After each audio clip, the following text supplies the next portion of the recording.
Okay, and we're back with another Persona 4 Arena Ultimax, okay? So normally I don't stream Persona 4 Arena Ultimax on Wednesday, but since today I have, a day off, so I move Kingdom Come Deliverance stream in the morning, okay? So that's why we're streaming today, okay? And tomorrow also I'm planning to stream Persona 4 Arena Ultimax, okay? So right now, as you can see, we kinda like left a few more to go. Okay, so the rest is like to be continued because like it's most probably that we need to find out the truth before we can continue. And assuming that the last person to fight at the end is probably Labris and the true mastermind. Currently, the person that I'm suspecting the most is the person I'm suspecting the most is from the security council, the security team. That's what I think. He's the one is behind all of this to a certain extent. Okay, so we finished Akiko yesterday. Akiko was kind of like a downer because it was pretty short compared to Mitsuru. Okay, I would say like Mitsuru have 1.5 times more than Akiko. But anyhow, let's go to Aegis. And I bet Aegis have a lot to say because this is Labiris is the key to all of this story. The centerpiece of the case. And she's just like Aegis, which is like an anti-shadow robot, okay? So let's go and see.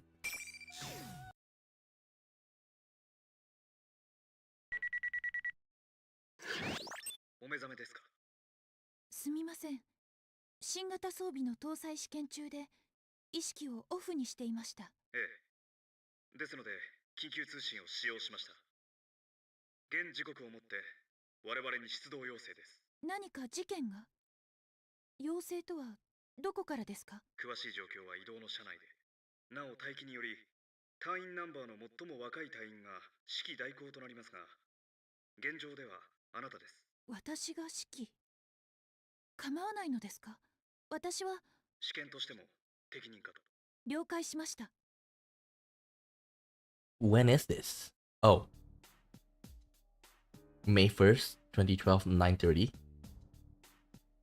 Men equipped with assault suits and tactical vests line the concrete ground.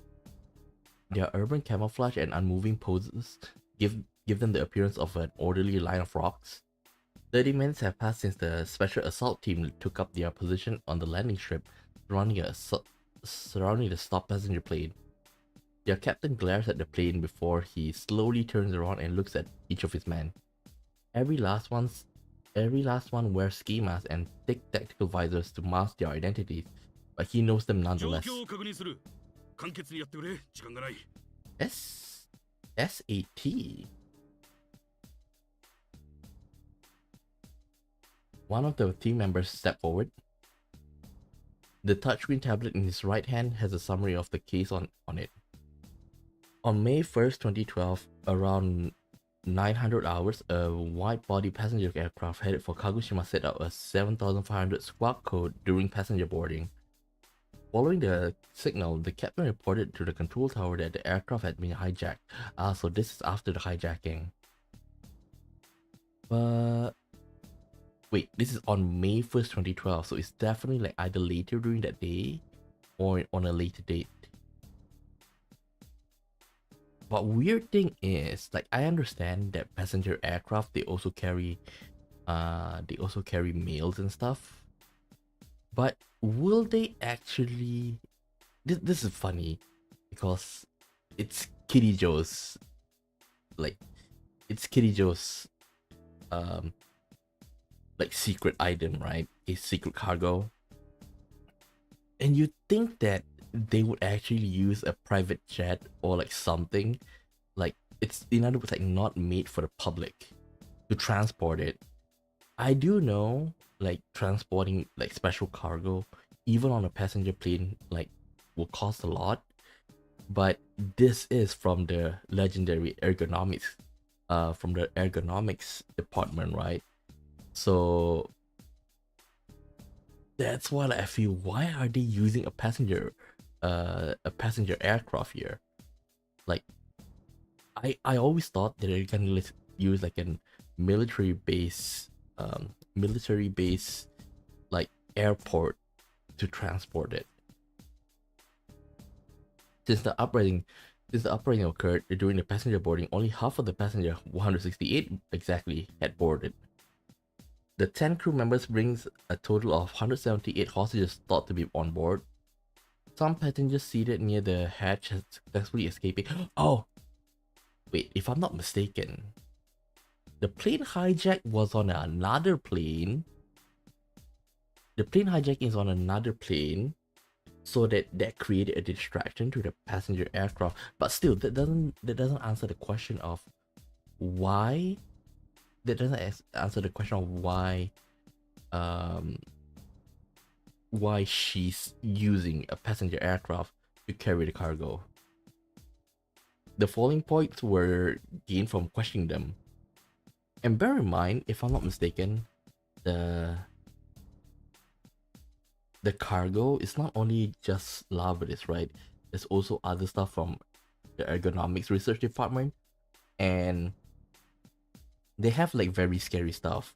Like, remember in Mitsuru's one where we met, like the security guy, he put on the ring and he got, you know, that thing created a fake dark hour, a pseudo dark hour compartment, and that's why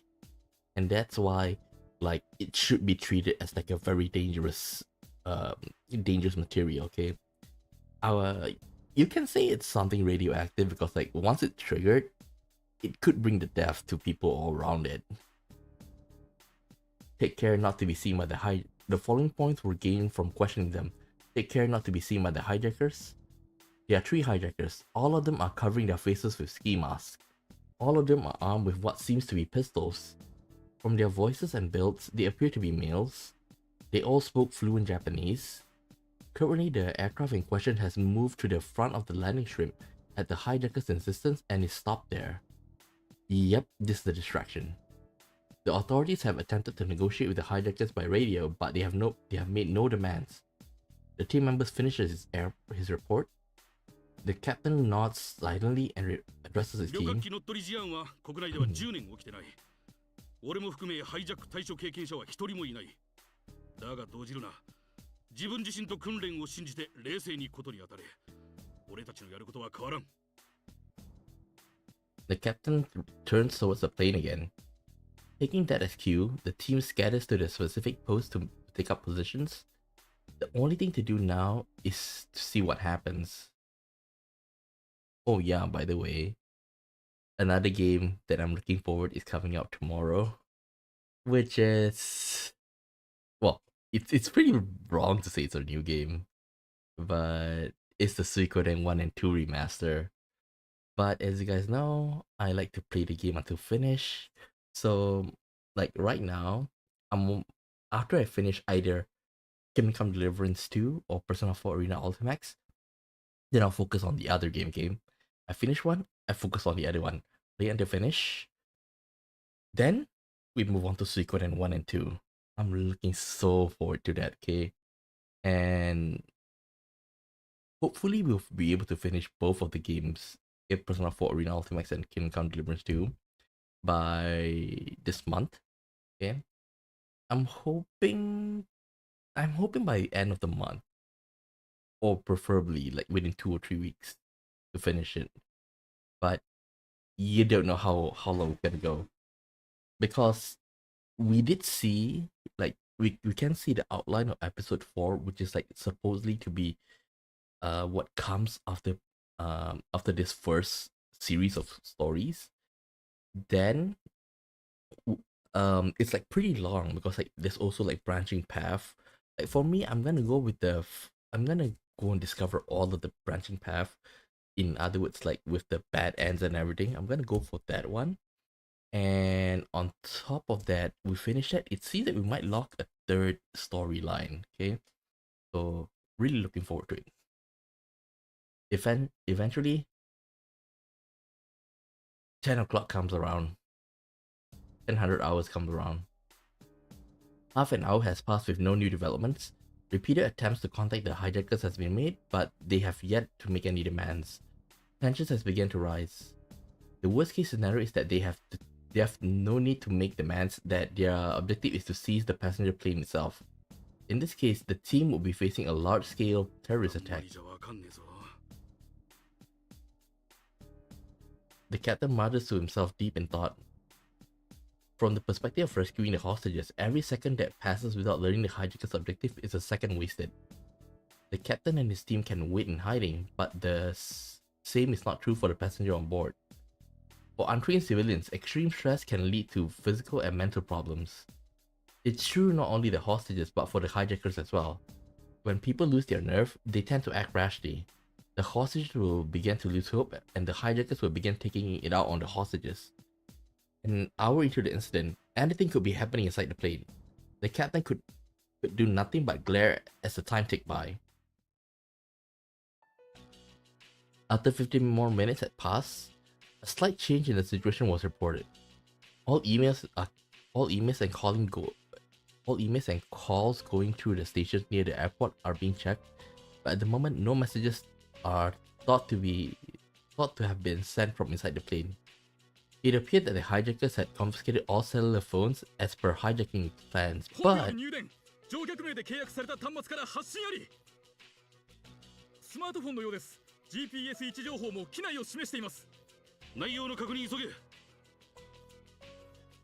there are two possibilities. The hijackers are using a passenger phone to contact associates outside, or a passenger is contacting someone in secret. The latter possibility is more likely. More and more devices have communication capability now, making it extremely difficult for hijackers to remove them entirely from play. And the more hostages are involved, the more courageous they become, and they are more likely to take the risk. Unfortunately, more hostages involved means means all the more dangerous to provoke the hijackers. Each individual hostage is worth less to them. The details of the transmission make it apparent that the situation is worse than the team had assumed. The cell phone owner is a man in his 60s in first class. What? He signed up for a certain service after being diagnosed with a heart illness. It's a remote EKG monitoring service that tracks the patient's heartbeat. A scheduled message was automatically sent from the patient's cell phone. The service provider promptly contacted the police, informing them that the man was in bad shape.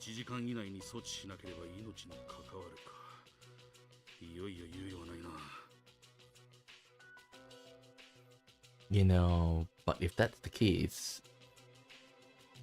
of course the police can act rashly, right? Because if they do something stupid, they might cause more problems, right? Like more people are gonna lose their life. I think they would actually like have to remain calm at this point. I don't think they will take any actions, but they do feel the pressure.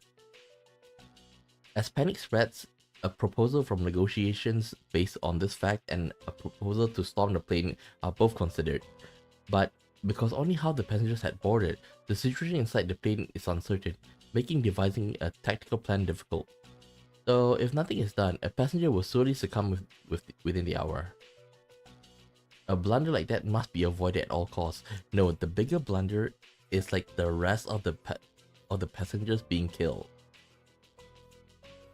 That was the thinking that guided the police officials to make their decision.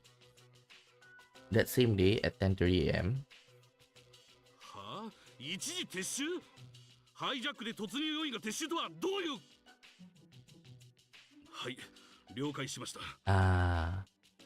So basically, let us go, or the people get it.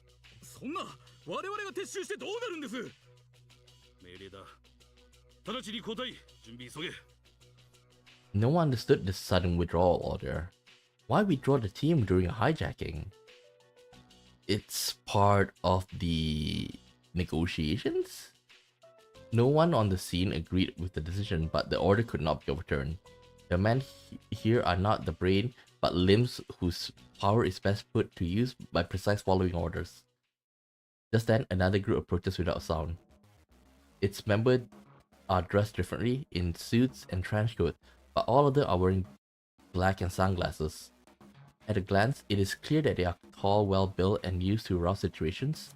With nearly 20 of them gathered in one place, they are imposing despite their silence. They don't seem to be airport personnel, but neither are they known to the police. But the captain senses that they are in the same line of work and approaches. His voice laced with suspicion, but the man at the head of the group speaks dispassionately, as if he heard nothing. What? Man in black?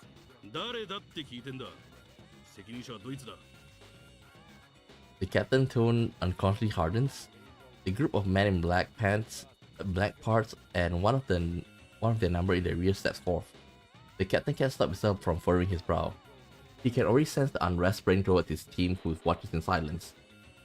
The one stepping forward looks like a 17 or 18-year-old girl. She is dressed in black and wears sunglasses like the others around her, but her slender build is out of place. Her blonde hair, yes, for sure, stands out even more in contrast to her all-black outfit. The girl walks a few steps forward and removes her sunglasses. The captain had intended to appraise the looks in her eyes, but only gasped in the face of her crystalline blue. He quickly regains himself and frowns. はい。言い争いに費やす時間はないかと。 The girl looks at him fearlessly despite the armed team surrounding her. The absurdity of it all is what helps the captain get over his surprise. Her age and appearance are most likely meaningless. She's clearly no ordinary girl. お答えいたし。どこの誰かも確かめずに現場を渡せってのか。すでに撤収命令が出ているはずです。 Her calm, sweet voice only irritates him. If we shoot him? The captain closes the distance to the girl, and while he stops short of grabbing her suit, he glares into her blue eyes from only inches away.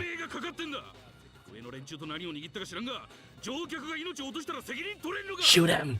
こうしている間にも乗客は危険にさらされています。一刻も早く救うことが私の、いえ、我々双方の責務のはずです。 The girl is completely unruffled as she speaks.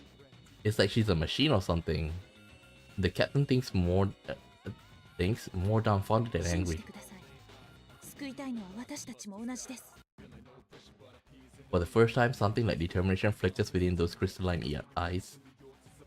After looking into them, the captain finds something akin to resolve and confidence in them. He steps back. Raising his right hand to his chest, he shows the girl his watch. 了解しました。 After the girl nods, she gives instruction to prepare a stair car to the group she's leading. The captain's fist tightens nervously. Since there are few uses for a stair car, quietly moving it in place may make the hijackers think that the strike team is getting ready to storm the plane. But there's no hesitation in the girl's actions. では、できるだけ自然に死角に入りながら進んでください。 Ow! Eventually, a roofless stair car advances slowly towards the passenger airplane. 十分です。 More than enough. What's the point of half-assing it like that? The captain's annoyance begins to turn to curiosity. If she is replacing the set, then she must have a plan beyond simple brute force, but... では、状況を開始します。 The stair car stops. The girl gets out of the driver's seat. She walks slightly behind the vehicle, turns toward the passenger plane and squats down. Is it rocket boots? Rocket legs? Well, she can fly, because if you use her theurgy, she's able to fly around. Is that what she's doing? The captain brings up a pair of binoculars to see what she will do. At first, she assumes she is going to use a different stair car's movement as a decoy and send her team in from a different direction. Like human, most vehicles have significant blind spots above and underneath. Yet that doesn't seem to be her plan. Does she plan to make does he plan to make her move while using the stair car as cover? Is she possibly going to snipe them? The captain discards that possibility. It would be foolish to set up a sniper perch at a lower angle of elevation where the girl is now. While the captain mulls over the question, the girl makes an unexpected move. She appears to lower her stance slightly one moment, and the next she's no longer in sight. By the time the captain realizes she is running, she has already reached the top of the stair car. A slender body launched like a cannonball from the top of the stairs.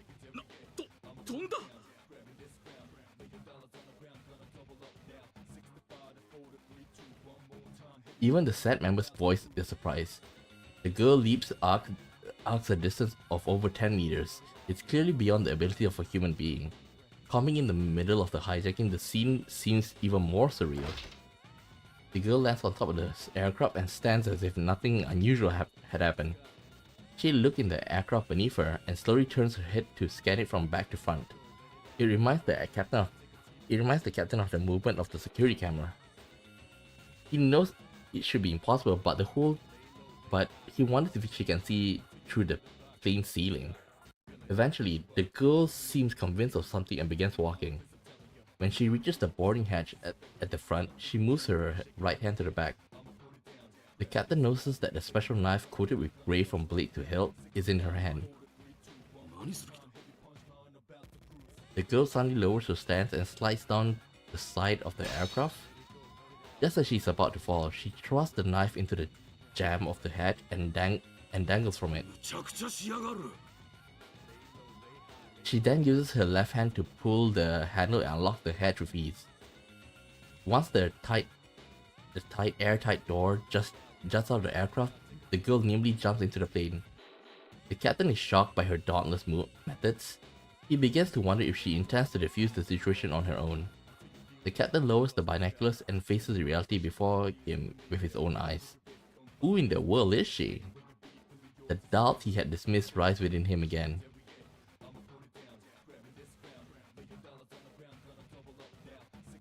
A warning light goes on in the cramped cockpit. Two people there notice it at once. One of them is the captain, sitting in the pilot's seat. The other is the man holding a gun to the back of the captain's head. The light is labeled hatch open. Even an amateur could understand what it means.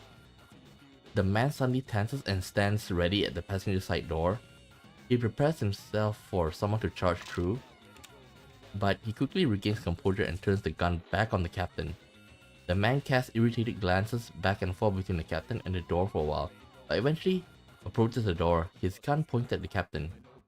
He cautiously cracks open the door and looks towards the passenger seating. Just outside the cockpit is the first class section, but the passengers were gathered in economy class at the time of the hijacking. The first class is empty. The man squints. To ward off observation or worse, snipers, the window cover were down. Coming into the darkened plane from the bright cockpit forces his eyes to adjust. But from the corner of his eye, he sees a gleam of light shining in that unlike of the regular ones. And within that light is a silhouette. Before he can react, the silhouette figure closes the distance. A hand grabs the edge of the door and opens it with tremendous force. Two quick, heavy blows follow. The man collapses without sound. The captain turns around in surprise to see the intruder, a blonde girl with an index finger to her lips signaling silence. She first lays the man on the ground, then removes the pistol from his hand. A closer inspection, it's only a model gun, supplemented with metal parts. The seam between the parts is in different places compared to a real gun. If taken apart and the assembled pieces would look nothing like a real pistol.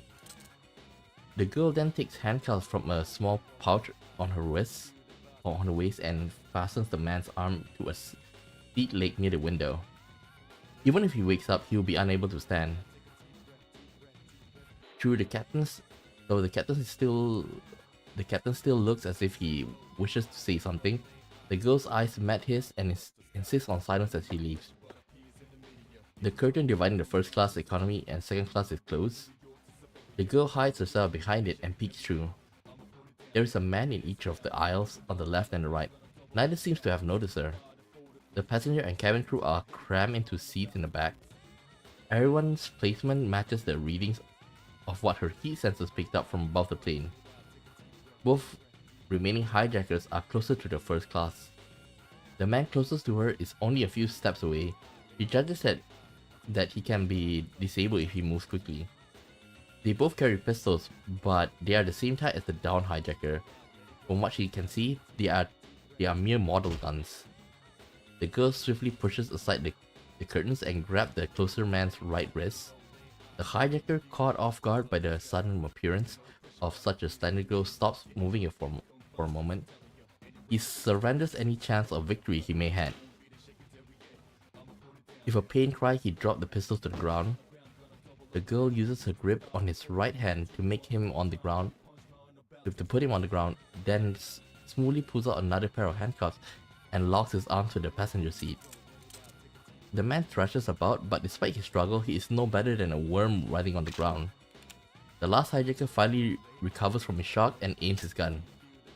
The girl pulls a button from the other man's sleeve and flicks it towards the opponent's face. The button travels at immense speed, though it was only launched from his fingers. The man tries to shield his face, but he is too late.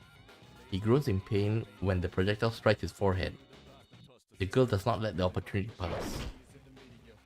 She easily jumps over the 3-seat wide center block seats with one arm and grabs the other man's right hand. There she repeats the same procedure as she used before. Their weapons are immediately seized while they are restrained on the floor. The passengers are only now grasping what's happening before their eyes. A murmuring chorus ご安 rises. 心ください。皆さんの救出に来たものです。機内の安全確認が済んでいないので、どうか落ち着いて、まだ座席を離れないでください。The passenger erupt in a cheer. There is a sporadic applause as well, but there is a slightly hysterical tinge to it in reaction to the tension of the situation. 心臓の持病で治療の必要な方がいらっしゃると連絡を受けています。お名前は Just as the girl approaches the center of the plane, she senses a male passenger stand up from his seat. He's extremely calm and quiet as he does so. The girl belatedly picks up on the incongruity. All of the other passengers are nervous. It is then that she feels something hard pressing up against the back of her head. That's her... Well, if it's at the nape, then it's lethal, because that's where her CPU is. She knows without looking it's the muzzle of a gun. The nearby passenger cries of relief, suddenly turns to 先 screams. ほどの格闘の際に加勢せず、このタイミングまで待っていたのはなかなかの判断力だと思います。 The girl is unperturbed as she continues to look straight ahead. The man stays silent and keeps the pistol pressed on her head. She knows there is no danger of being shot, but she's not yet sure that he was the only one in hiding. Left with no choice, the girl accedes to his demands and moves forward. After about 10 steps, another man stands up, as あな expected. たもですか。 The man doesn't answer. He slowly approaches from the front. The girl is now sandwiched from the front and back. At that moment, footsteps sound from beyond the curtain leading into first class. The two culprits both react at once, but it's too late. Over 10 men in black rush in at once from beyond the curtain. While the girl had drawn the hijacker's attention with the scuffle, the stair car had closed in. First, they pin down the man standing in the front. The narrow passage gives the man behind her a short reprieve, but it doesn't last long. The moment he lowers the hand gripping the pistol in order to escape, the girl grabs his wrist. So focused was he on the man who burst onto the scene that he forgot about the threat the girl posed. He's immediately gripped and restrained once he falls on his back. The girl stands up and looks around. If there were any more hijackers inside the plane, this would be their last chance to make a stand. But no one rises from their seat. He glances toward the man in black and they nod back in acknowledgement. It seems the crisis has been averted. The girl carefully keeps her thoughts from appearing on her face and gives her an inner sigh of relief. Soon afterwards, the sweeper team gives a report confirming that the aircraft is secure. The girl works with the cabin crew to arrange transport for the man with the heart illness before she steps out for a moment. She stands on the stair car and turns on the blue designated light, waving it in towards the SAT position. It's the signal that the crisis is over. On receiving the sign, the SAT on standby start taking amongst themselves. How long has it been?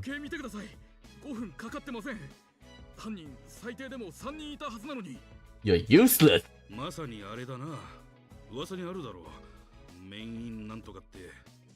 You're useless, man!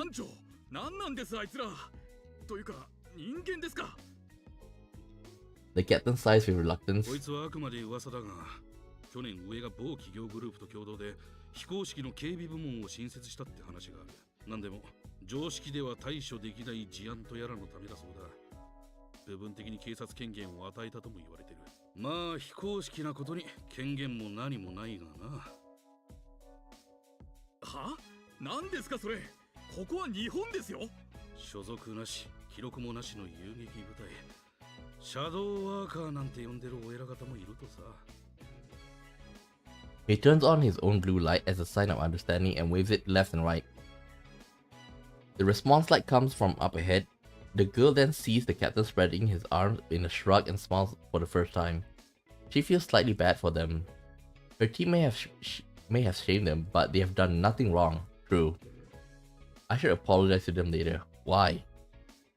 But then, out of the corner of the girl's eye, near the entrance of the luggage carts at the corner of the building, a figure catches her attention. Huh? The girl seems to be around her age and is wearing a plain cape-like dress. For some reason, her appearance feels unsettling. To begin with, given the heightened security, the parking entrance should be strictly sealed, yet the figure looks like a civilian. So Labres is already out at this point.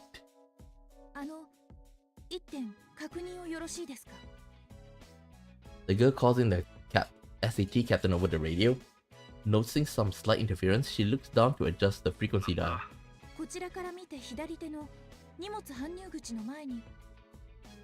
But during the moment she looked away, the figure disappeared. The girl looks around, but the figure is nowhere to be seen. Where could she have gone in this open space with nowhere to hide?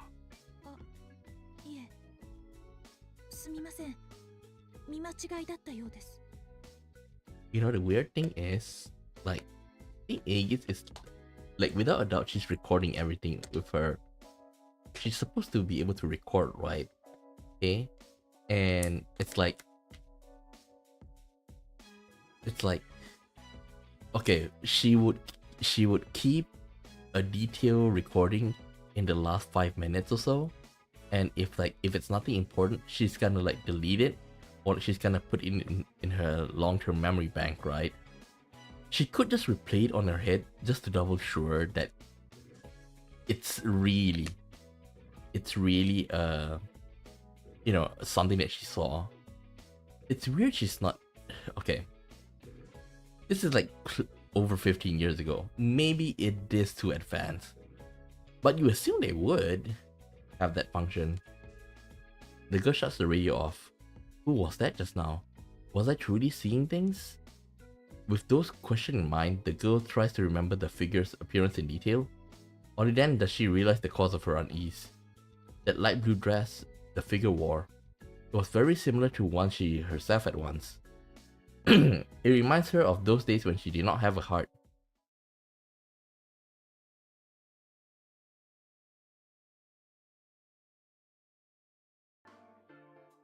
The girl puts those thoughts aside and returns to the aircraft. The mission does not end with taking the culprits into custody. In truth, among with the defusing the situation, securing the safety of one particular passenger was her higher priority. This fact was not revealed to the SAT. They should have known. The passenger was originally seated in first class but would have been forced to move. The girl looks carefully through the restless passengers. It is not long before she finds the face she seeks. Looking relieved, the girl walked towards the passenger in ご無 question. 事ですか、みつるさん。アイニス、君が来るとはな。Huh? I thought it was an old man. The woman who answers has a long, shiny hair that would make an impression on anyone. I'm surprised she didn't move. Even sitting quietly in a seat, her refined appearance makes her stand out. But Aegis knows the こうい woman った well. 事件で呼ばれるとは正直意外でした。結局犯人側から声明などは出ませんでした。目的は何だったんでしょう。はじめはてっきりみつるさんが狙われていて、それで呼ばれたのかと思っていましたが。上もそう考えて慌てたんだろう。おまけにあまり世に明かしたくない罪にまで乗っているとなれば、待てよ、罪にどうかされましたか。思えばこのハイジャックは出だしから色々と奇妙だった。離陸しないうちに行動を起こし、タイミングも半端で搭乗案内を無理やり切り上げさせている。少人数で乗っ取りを成功させるための工夫かとも思ったが。Wait, I thought like the other plane was hijacked. That's what I thought.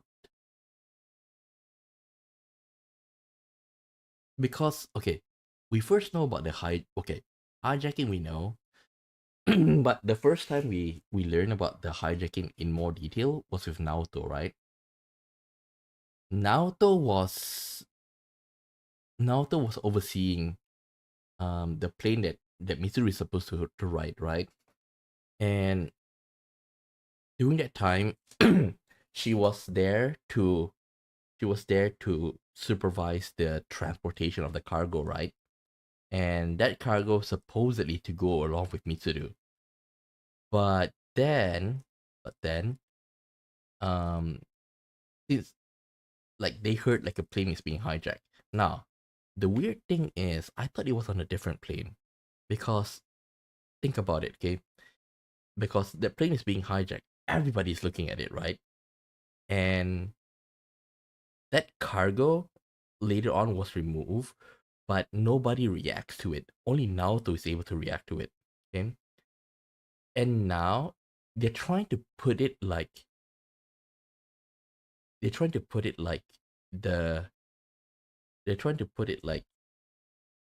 how should I say this? Both the cargo and Mitsuru is on the same plane. Or really that they're both on different planes. That's something I'm quite curious right now. Because if you think properly, like Mitsuru's supposed to go on with the cargo. This is so confusing. まさか狙いは人ではなく積み荷だと。確かにハイジャックとなれば積み込みが中断された残りの荷物など誰も注目しませんが。 Yeah, that's the thing. 至急積み荷の無事を確かめてくれ。当たりならもう遅いかもしれないが。In response, Aegis instructs her team via radio to secure all luggage transport routes. Moreover, she requests a search to ensure that no cargo has been 仮 taken. に読み通りだったとして、なぜ狙いがみつるさんの荷物だと。ただの荷物じゃハイジャックに釣り合わない。だがあれが狙いとなれば話は別だ。普通に奪おうとすれば霧状施設のセキュリティを突破して奪うか、護送の車列を襲うしかない。You know, the weird thing is that Mitsuru knows, like, they are surviving, like, anti-shadow robot, right? Why didn't she tell me Aegis that? その点、このやり方なら覚悟さえあればモデルガン数丁で国中を釘付けにできる。Mitsuru smiles. Aegis can tell she is impressed with the audacity, despite み herself. つるさんの荷物、旅行用の私物というと下着類ですね。 She just said it's underwear. 下着欲しさでハイジャックを起こされる。伝説になりそうであります。 Mitsuru's eyes bulge at the unexpected comment. 話が飛びすぎだ。そういう私物じゃない。第一、下着類はこのカバンの。いや、下着の話はどうでもいい。This is why Mitsuru is the best girl. She forces a cough and steers the conversation back on track. 私の荷物というか、正確にはエルゴ犬の遺物だ。今回の鹿児島行きは目的の半分は骨休めだが、もう半分はそれらの屋久島移送に立ち会うためなんだ。The official name of the Ergo research is the Kyoto Economics Research Lab. Both Mitsuru and Aegis have bitter memories associated with the name. A pall hangs in the air. You know, one thing is that they haven't, like, we know about Strega, right? But Strega is like very low key, and it's hardly been explained in the story. I wish they talked more about the Strega team, you know. But a radio transmission from one of the Aegis team cuts the moment short. 私です。そうですか。了解しました。Mitsuru looks at Aegis questioningly and ご想 nods. 像の通りです。移送予定だった荷物が一つ紛失していると判明しました。やはりか。With a small sigh, Mitsuru raises from 取 her り戻 seat. すぞ、アイギス。現場の収集は残りの隊員に任せて一緒に来てくれ。Aegis inspects Mitsuru's face み carefully. つるさんも捜索に加わると。まあ、当事者になってしまったしな。それはつまり正式に副隊して捜索任務に当たられるということでしょうか。ありてえな言い方をすると連休返上上等でしょうか。 Mitsuru sighs with some exhaustion. Aegis interprets the silence as では approval. 現時刻をもって隊長権限をみつるさんに移譲します。待機によりナンバーの最も若い隊員が指揮代行ですが、みつるさんは1番。我々警備部シャドウ事案特別制圧部隊交渉シャドウワーカーの正規の隊長であります。まあ、暦通りに休めるはずがないと思ってはいたがな。Aww. God damn it, man. I doubt she get married though. Like I really want her to like the rest of the Persona team to I want the rest of the Persona team to make an appearance later on in like the series. I doubt she will get married. Or she might out of like obligations. But if that's the case, and the one thing that brings me back is every single time is like the revival of P3 protagonists. Like if that happens, like I'll be quite happy in a sense because like you can see the reaction with the P3 members because his death brings a lot of pain to all of the members, but especially to Aegis and Mitsuru. Yukari is like meh.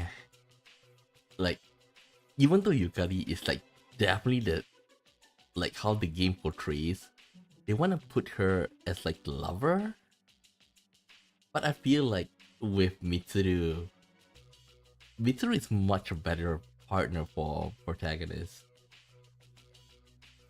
And you know, if P6 comes up, okay, she should be in her 30s. And protagonist should be like within 17, 18 years old, right? If he revives. Then that means that they might spark back, you know, her heart again. Because we went through the social link with Mitsuru. Like, she gave up her obligations to the company, to her life, because like she was born as a Kirijo member, right? So if P3 protagonist is brought back, I really want to see. Well, then it would be weird because like a 17, 18-year-old dating like a 30-plus-year-old. But in a sense, he is revived. Damn, I want them. Like, okay, easy to say. P6, just give us like Easter eggs that combine all of the works before. I don't want the persona to not have like a linear connection, okay? I want, okay, maybe like maybe not fully, maybe not like they're gonna fully cooperate with like the previous teams, but they will act in as like a support to the main P6 team members. If that I can accept, you know? But I want something, not just like background. That's just what I wish. Traveling for cargo from Agro research suggests that her vacation was neither relaxing nor cheerful. See, this points out that the cargo is supposed to go on the same plane. しかし我々のキリ城の生み出したもので誰かが傷つく事態は絶対に繰り返せない。 By the 必 way, ず取り戻すぞ。 Naoto should have informed the team in charge of this about the missing 任 cargo. 務である前にこれは誓いだ。了解であります。 Agis answers loudly and snaps off the police salute that she finally got a hang of. I'm Aegis. My official name is 7th Generation Anti-Shadow Suppression Weapon. As my name implies, I am not human. I'm a humanoid weapon, essentially a robot. Though with the right clothes, a surprising number of people cannot tell the difference. I was created in a research lab owned by one of the world's foremost conglomerates, the Kirijo Group. I was made to exterminate a certain enemy. They are called shadows, monsters born from people's repressed emotions, granted dark life. Shadows can only be defeated by those with special powers or personas. One's persona is said to be the power to wield shadow within. They are the two sides of the same coin. Though one cannot have a persona if they do not have a heart. I was given a mind to artificially develop a persona and a body close to that of a human, so that my mind could maintain a personality. A heart designed for battle, a body designed for battle. I did endure some suffering because of my original purpose, but I now have a place where I belong. Somewhere I can make full, beneficial use of my powers. That is the Shadow Department, Shadow Response Unit, or our nickname is the Shadow Operatives. The Shadow Operatives were formed at Kirijo Mitsuru's directive. He is the scion of the creator, the Kirijo groups, as well as one who has been given full responsibility for handling the shadows. Our objective is to identify and resolve incidents involving shadows. We do this by eliminating them. All our members are persona users or have similar qualifications. Similar qualification? What else could be similar to persona users?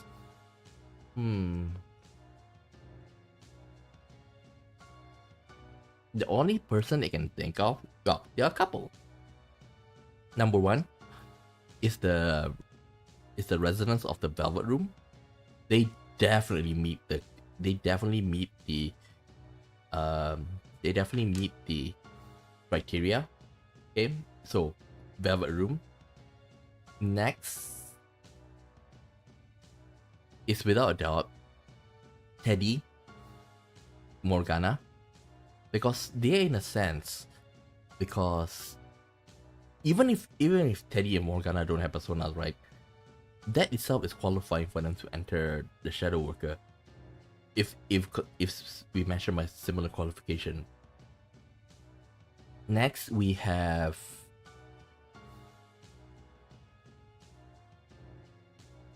what's the guy, Jose? The guy from P5, the guy with the car. He also have that qualification. Like, could, okay? I'm not saying that they are. Who else? Somebody that can sense persona, shadows, and stuff. Like non-persona users, I'm thinking right now. Nothing comes in mind. Oh well. During operations, our guideline states that member with the smallest number has command. The number that I was issued was 5. 5? 1 is Mitsuru. Akihiko is not that. Akihiko is not. Like, Akihiko is definitely like traveling around. But I assume Akihiko would be number 3 or number 4. Number 2? Junpei? Nah, Junpei is just too playful. Fuka? I can imagine Fuka being number 2 though. Ken is still too young. We still have Yukari. Okay, let me think. We have Yukari, we have Ken, we have Junpei, we have Fuka. 1, 2, 3, 4. Yeah, it makes sense. Fuka, Yukari, Junpei, Akihiko.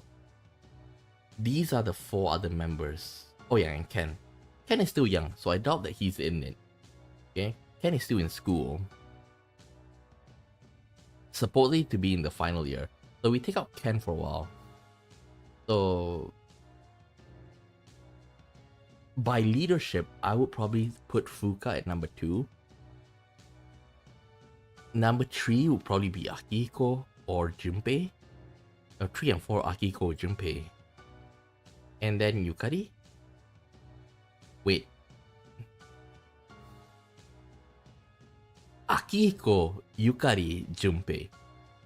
I think that is a line that I would accept better. Though I'm not human, I'm treated as a member and not a piece of equipment. Moreover, my number is in the single digits. It's possible that there are missions like today where I must take command of dangerous operations. In other words, I'm recognized as having the same life and dignity as humans. Because Mitsuru and the others have such trust in me, I want to repay that trust with results. That is another reason I am working on my hardest in this case. Soon after the hijacking was resolved, the stolen cargo was identified. Its content surprised me. The 5th generation anti-shadow suppression weapon. We know the 8. 8 is Metis. The unit named Labris. She's one of my sister units. She was sealed over a decade ago and has been in storage with other artifacts ever since. Other artifacts? Labris, a humanoid weapon just like me. It is possible that she has a heart. And if she does, I want to save her before she is misused. Too late. This is a mission, yes. But more than that, I feel that it is a duty I must carry out.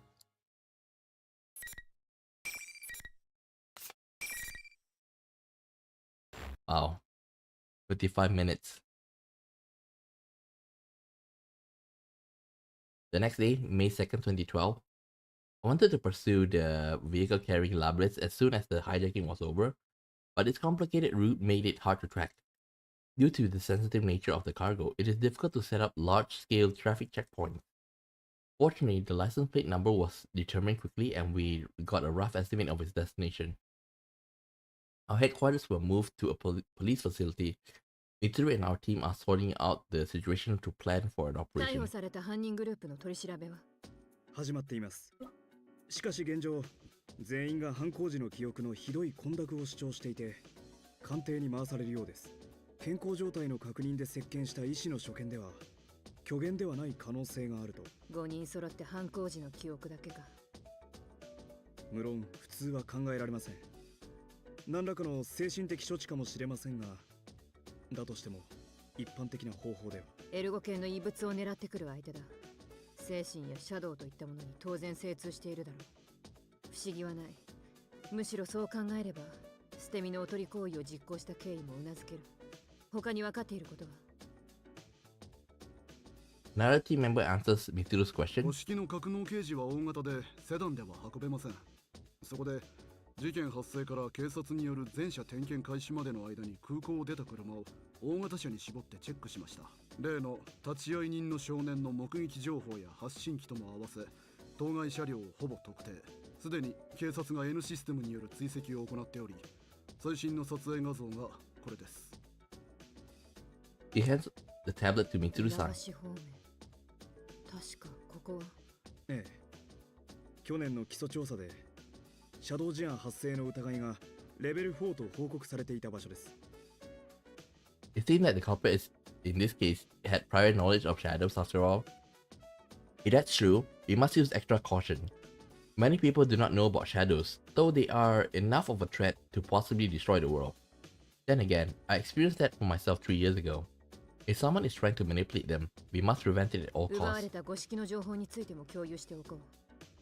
アイギスが七式ということは姉に当たるわけか。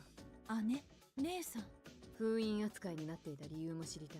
対シャドウ特別制圧兵装5式ラビリス。記録では人造人格の初搭載モデルですね。つまり心があると。そう呼べるほどのものだったかどうか。実践用というより稼働データ収集用のテストベッドだったようです。戦闘能力はどうだ。制御精度が低く下記の装備は見送られたようですが、代わりに何か特殊な装備を搭載したとの記録が。残念ながら資料が欠損していて詳細は不明です。特殊な装備。封印扱いになった理由も分かりません。ご存知の通り旧エルゴ剣絡みや隠蔽の類で資料に紛失が多く、これ以上は具体的な外見も不明のままです。等身サイズの人型であるとしか。おいおい掴んでいくしかないな。Mitsuru-san wipes her finger across the tablet a few times and show it こ on の her. 3人に協力の要請を。現地で合流したい。これはよろしいのですか。あまり物々しい迎えを出すなよ。隊員じゃない者もいる。The aide nods his assent and returns to his station. So we know that those three are Akiko, the policeman that worked with the P3 members, and Naoto. それとアイギス、正直戦闘も想定される。大丈夫か。 So Mitsuru doesn't say it out loud. I understand what she means. Our highest priority in this operation is to stop the culprit and mitigate any associated danger, not to rescue Labris. Of course, we will strive to accomplish both, but in the worst case scenario, we must consider the option of destroying Labris. Destroying a sister unit, it'll be a painful experience if she too has a ご heart. 心配ありがとうございます。でも大丈夫です。任務は果たしますから。Mitsuru-san says nothing more and silently では nods. 相手の行く先が稲橋だと確認が取り次第、直ちに出発だ。Limousine. May 3rd, 2012. As we get ready to depart for Inaba, Mitsuru-san and I go over the last minute details of the police inside the police station. Mitsuru-san is absorbed with issuing instruction over the cell phone she is holding. Pessimism seeps into my heart as I wait. I begin muttering to myself. 見つけられるでしょうか。ラビリス。いえ、姉さんを。ん Mitsuru's surprised voice makes me realize how unlike me these doves are. 救えるでしょうかと本当は聞きたいんじゃないのか。心配するな。電話で秋彦にも言ったが、ラビリスとは戦う前提じゃない。このシャドウワーカーを立ち上げたのは多くのものを守り救うためだ。必ず見つけ出して連れ戻す。できるさ、私たちならな。はい。すみませんでした。弱気を口にして。君のそういう思い、ラビリスにあったら伝えてやるという。はい。 Friends bound by trust are irreplaceable indeed. I hope that Labris will become one as well. Eventually, the preparations are made and our limousine departs on its journey to Inaba. I would like that she have to fight with you though. That evening, we are in Inaba now and traveling down a midtown street. Though it's called Midtown, it's very different from an urban environment. It is a quiet, rustic road. The vehicle we are targeting is easily discovered. The transmitter that was attached to it when it left the airport is, luckily for us, still active. But the vehicle has been abandoned and the cargo is gone as well. But if really what Aegis saw earlier, she would have already been out the moment, like already at Labri is already out in the since the airport.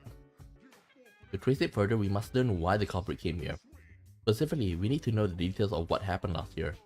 So this was already assumed, so we have a plan. Mitsuru-san orders the driver to park nearby. However, this poses an unexpected problem. Our vehicle is long, black, 8-door limousine.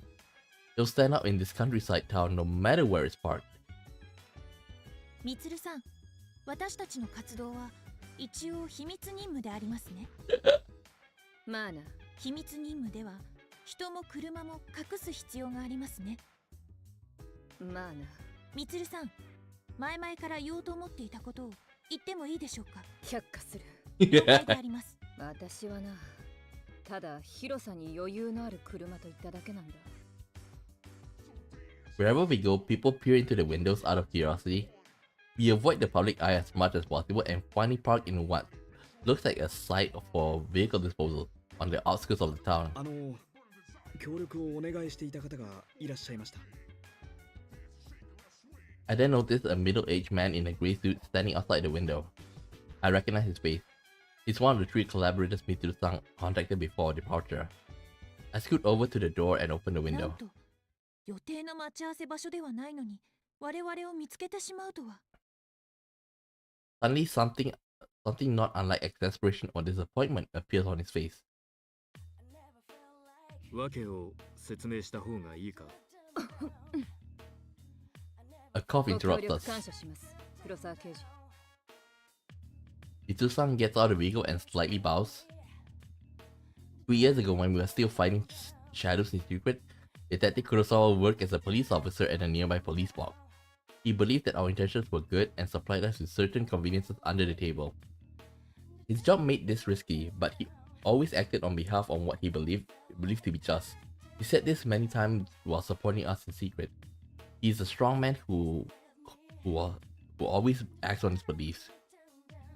But now our organization has official government sanction. He can now cooperate with us without being considered as a dissident. In fact, now that Kurosawa's prior actions are justified, he's been promoted for his expertise. I had heard he is now a plainclothes detective working at the Central Prison. 久しぶりだな、ご令嬢。それに、アイギスだったか。ご無沙汰しています。Kurosawa-san fixes his eye on Mitsuru and me. It is faintly awkward. We are both dressed for combat, and I am not wearing any clothes to cover my true form. 悪い。ジロジロ見ちまって。人の形の兵器か。正直ずっと半信半疑だったが、その格好を見せられちゃ信じるしかないな。すみません。当時はずっと隠していて。構わんさ。というか、馬鹿正直にそのなりで歩かれても困るしな。Hearing him say that, I cannot help そう but やって smile. 笑うと機械とは思えん。立ち話もなんです。車へどうぞ。ああ、すまん。久々の再会で、つい口数が多くなっちまった。Mitsuru-san asked Kurosawa-san to collect information on the serial murder case that occurred in his town last year. When background investigations were carried out across Japan at the end of 2011, this region showed high readings of shadow activity. How did they measure it? Do they measure it? Like, I assume that there's gotta be some way, right? But although it was investigated, there were no effects apart from slightly unnatural weather. Then again, what if something happened that was just too hard to detect? Mitsuru suspects that serial murder case was related to these shadows and asked Kurosawa-san to have the local police force share their reports. We could have requested them directly, but what we wanted would not be the surface information found in the investigation reports. There are limits to what official units cloaked by authority can do with direct requests. 頼まれていた件だが、いろいろ出たぞ。まず去年起きた事件の調書を見てみたが、被疑者の一人にペルソナって言葉を証言したやつがいる。 I lock gazes with で Mitsuru-san. はやはり去年この町で起きた事件は。それ絡みだろうな。だが驚くのは早い。そいつは他にもっと浮世離れしたことを証言している。記録を言葉通りに受け取ると、稲葉市一円ではペルソナ能力者はテレビに入れてしまうらしい。テレビに入るとはどういう意味ですか？言葉通りだ。画面に体を突っ込んで中に入るってことらしい。中には別の世界だかが広がってて、そこへ落とすのが去年の殺人の真の手口だと証言してる。常識を書いた話に思えますが、よく警察の記録に残っていましたね。Nama 俺 Name. も当時の担当刑事を捕まえて同じことを聞いたさ。なんでも調書を取ったのは当時組んでた若い相棒で、そういう話を嫌がらずまめに聞き取ってたらしい。変わった方がいらっしゃったのですね。これが真相なら警察の出る幕はないな。あの堂島って刑事、大した切れ者だ。こんな山でなんとか星上げたってんだからな。 Kurosawa-san sighs. He seems to be さて tired. 俺はそろそろ失礼する。お互い懐かしんでる場合でもないだろう。にしても戦いは終わったと思ってたのに、まったくいつ会ってもお前らには驚かされる。ありがとうございました。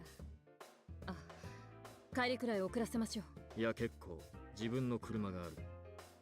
ご令状のセンスは本庁に理解されないだろうからな。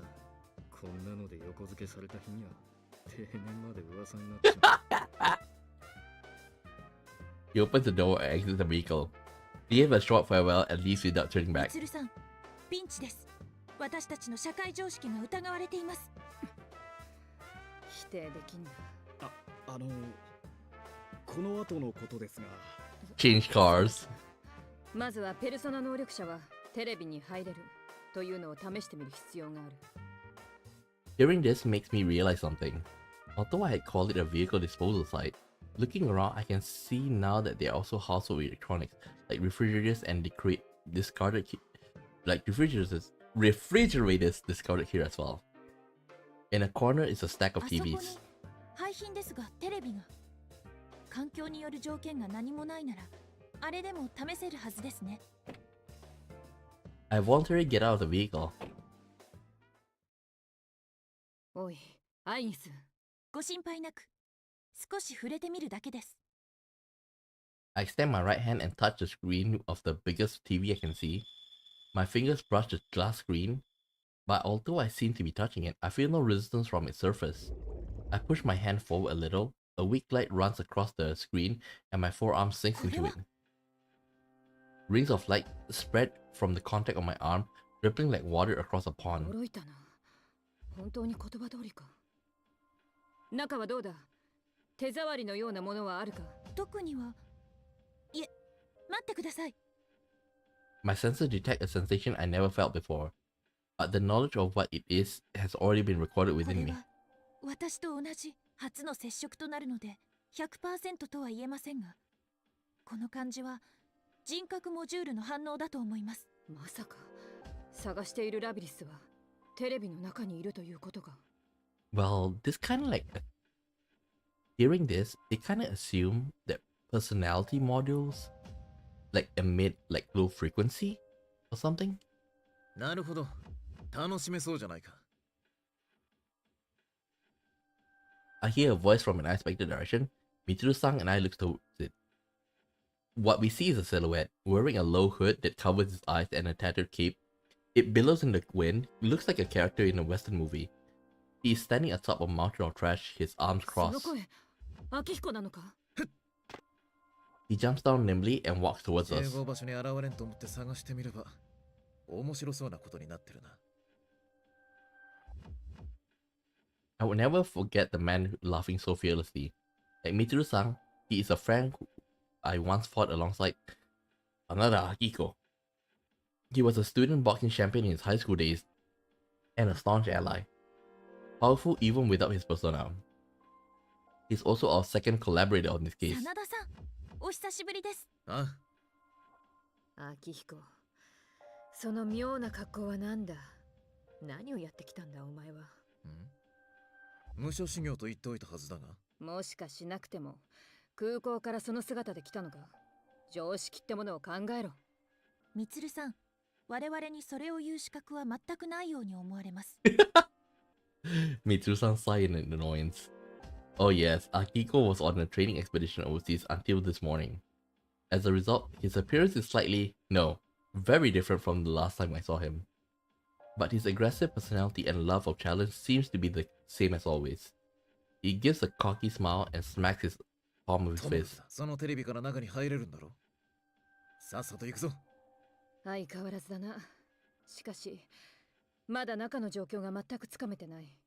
外へ戻る手段も確保する必要があるし。それがどうした。ラビリスとやらを連れ出すにはどの道誰かが入るしかないんだろ。それは相手はハイジャック騒ぎを起こしてまでこの町のテレビへ投げ入れたんだ。目処もなく待っていたら想像もつかない危険にさらされる可能性もある。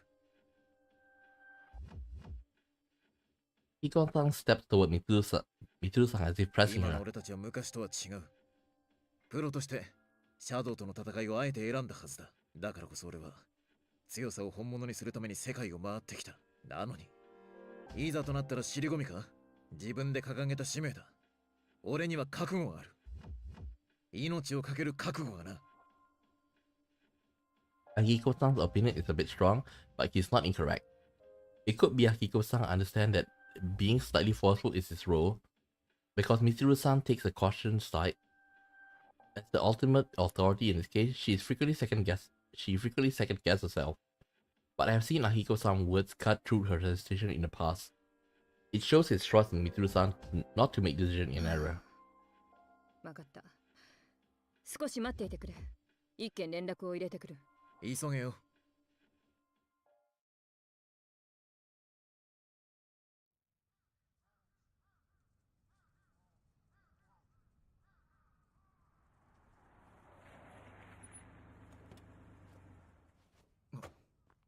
他の隊員は車に残していく。あ、全員で突っ込んで何かあったら目も当てられないしな。それを言うなら私たちも誰か残るべきなんだがな。残りません。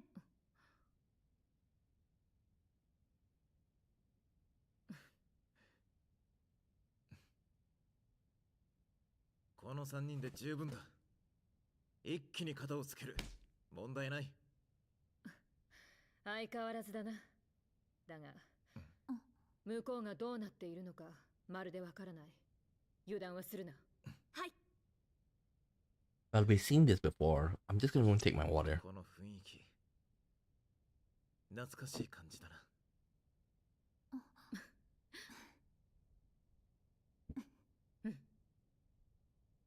行こう。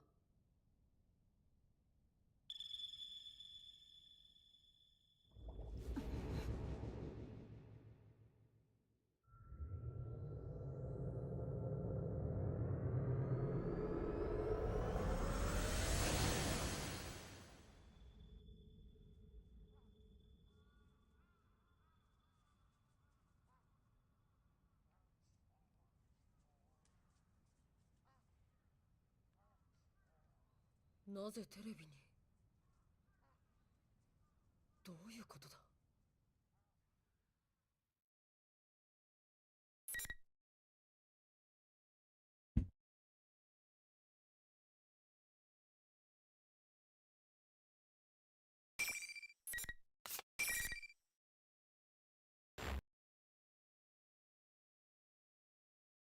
I'm surrounded by a white light that strains most of my senses to their limits. A portion of my senses indicate that I'm currently in a state similar to freefall. I can't tell if up, down, and left and right. This continues for a while. Eventually, my functions slowly recover. I find myself inside an unknown room, sitting on the ground. I quickly stand. ここは学校の音楽室。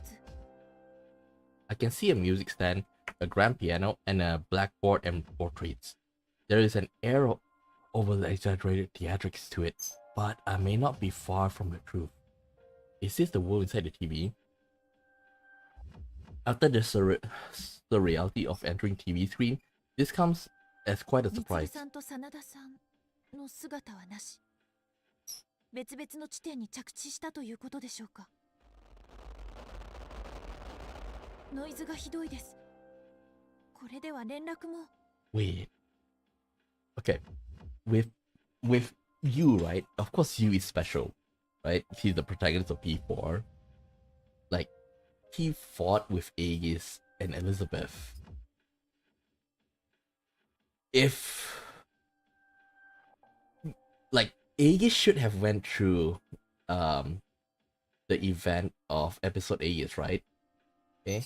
And if that's give me a second, damn it. Ah, okay. Give me a second. The events of episode Aegis, she does met with Elizabeth, but it seems like she doesn't really communicate much or interact much with Elizabeth. Will she fight her here? Because from you, we know that Elizabeth is here, but Elizabeth is only interested in you because you is like also another wild card user. Okay, because normal people only have access. Okay, only a few people are able to use their personas, and among that few people, persona users, like only a few are able to use the wild persona. In other words, they can change personas freely. Okay, and weird thing is we haven't seen Elizabeth interacted with P5 protagonists. Well, maybe one or two in the spinoff, but that's very rare. But 3 and 4 are very close together. Will Aegis meet Elizabeth again? And will she remember? I attempt to use my communicator, but there is no response. This looks like an ordinary classroom, but it has an alarming amount of radio interference.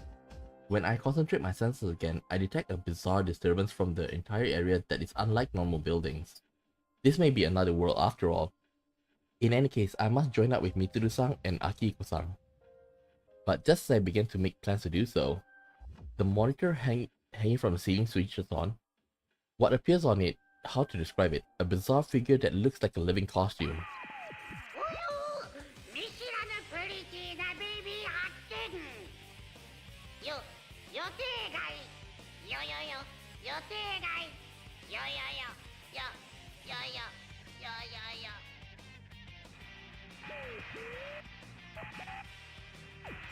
Its comical tone does not last long before the voice becomes distorted and the image disappears.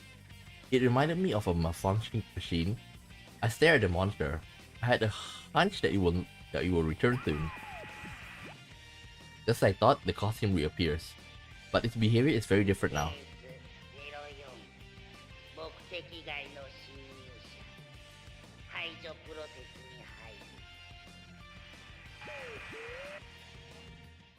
Its mechanical sounding voice is completely different from the joking tone it had before. And that phrase, elimination process. It seems that the battle will be starting soon. I release the safety from the weapons built into my body. That's when a large noise comes from behind me. Ah, Kanji. A young man in a school uniform comes rolling in with a yell.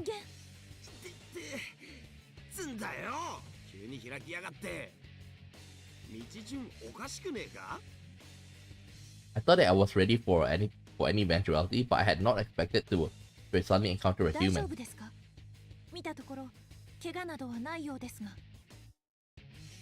The young man looks back at me with a steely gaze while fixing his bleached hair with his fingers. His behavior does not seem to be that one of who came in pursuit of me.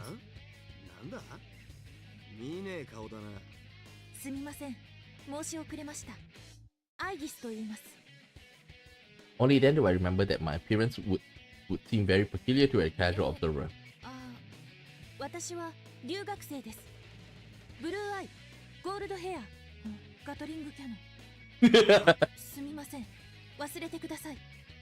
学生向けの釈明スキームを試みましたが無理がありました。よくわからねえが、俺は辰巳幹事だ。てめえが次の対戦相手ってことか。対戦相手、それはどういう。 Kind of forgot, did Kanji fought with Aegis before? Well, he's probably still thinking that this is a dream. あ？対マンに決まってんだろ。戦うという意味ですか。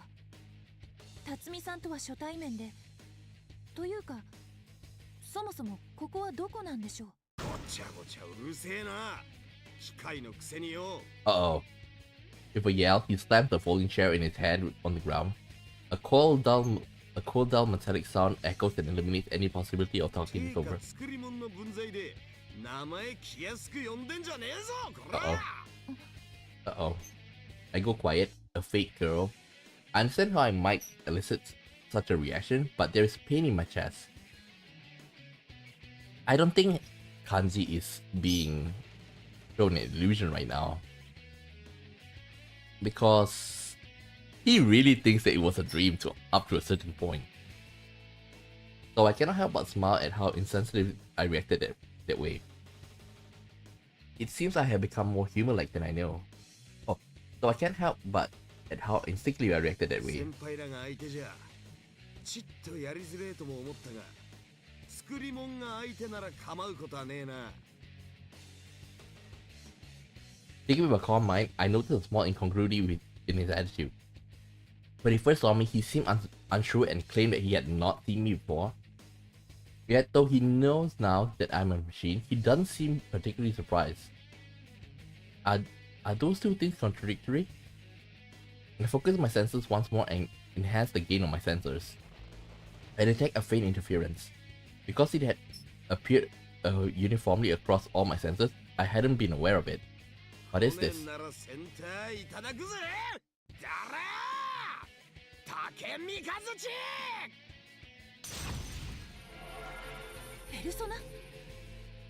Light flickers intermittently. Could that be electricity? A thick barrel-like arm charged with voltage approaches from above. I jump back and narrowly escape a crushing blow.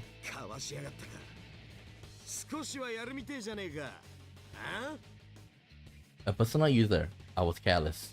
I should have expected that possibility since I encountered him inside the TV. I do not know the procedure for attacking a human, but if he sees a personal user, I must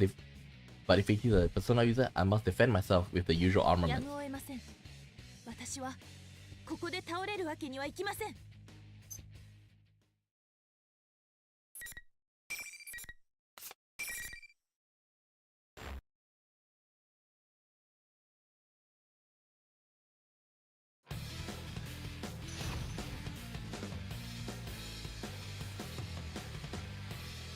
2000. Round final. Fight! Ooh, that's a lot. Orgia mode skill. How do I activate Orgia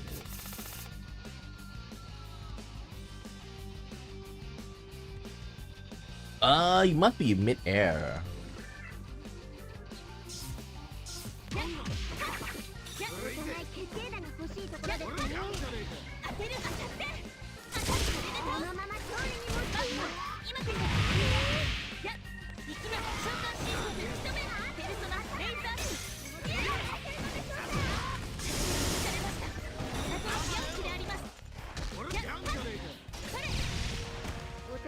Damn it.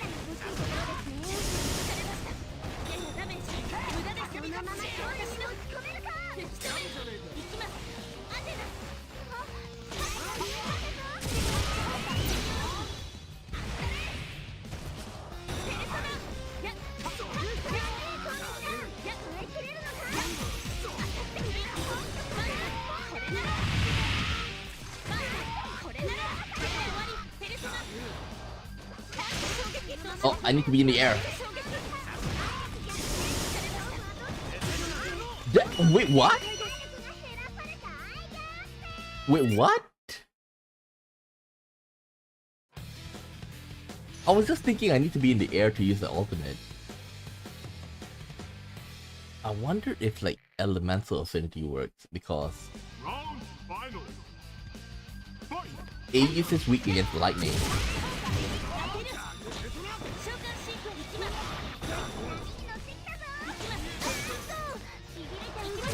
Oh, there is shock.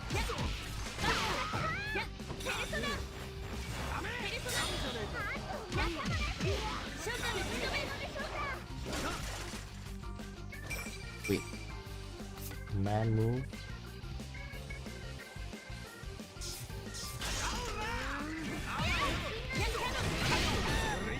Wait.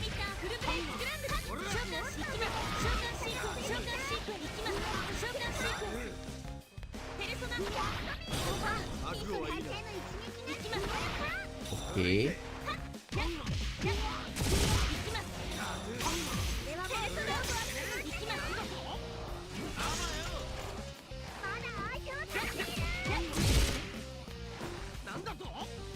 Wait, how do I jump? I up again? I remember you can double jump, but there's also a high jump.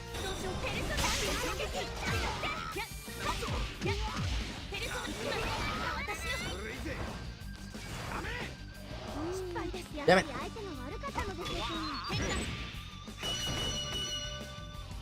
Aegis is pretty hard because you have to do it in mid-air.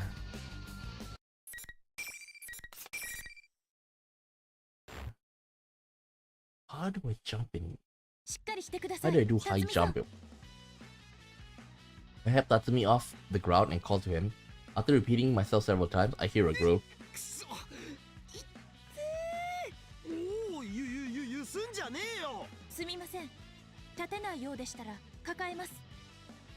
I pick up Tatsumi-san, who is still lying down with both arms. 何はずい抱え方してんだよ。これはお前、おひな様抱っこ。ちげえよ。おひな様とお姫様、おめえ。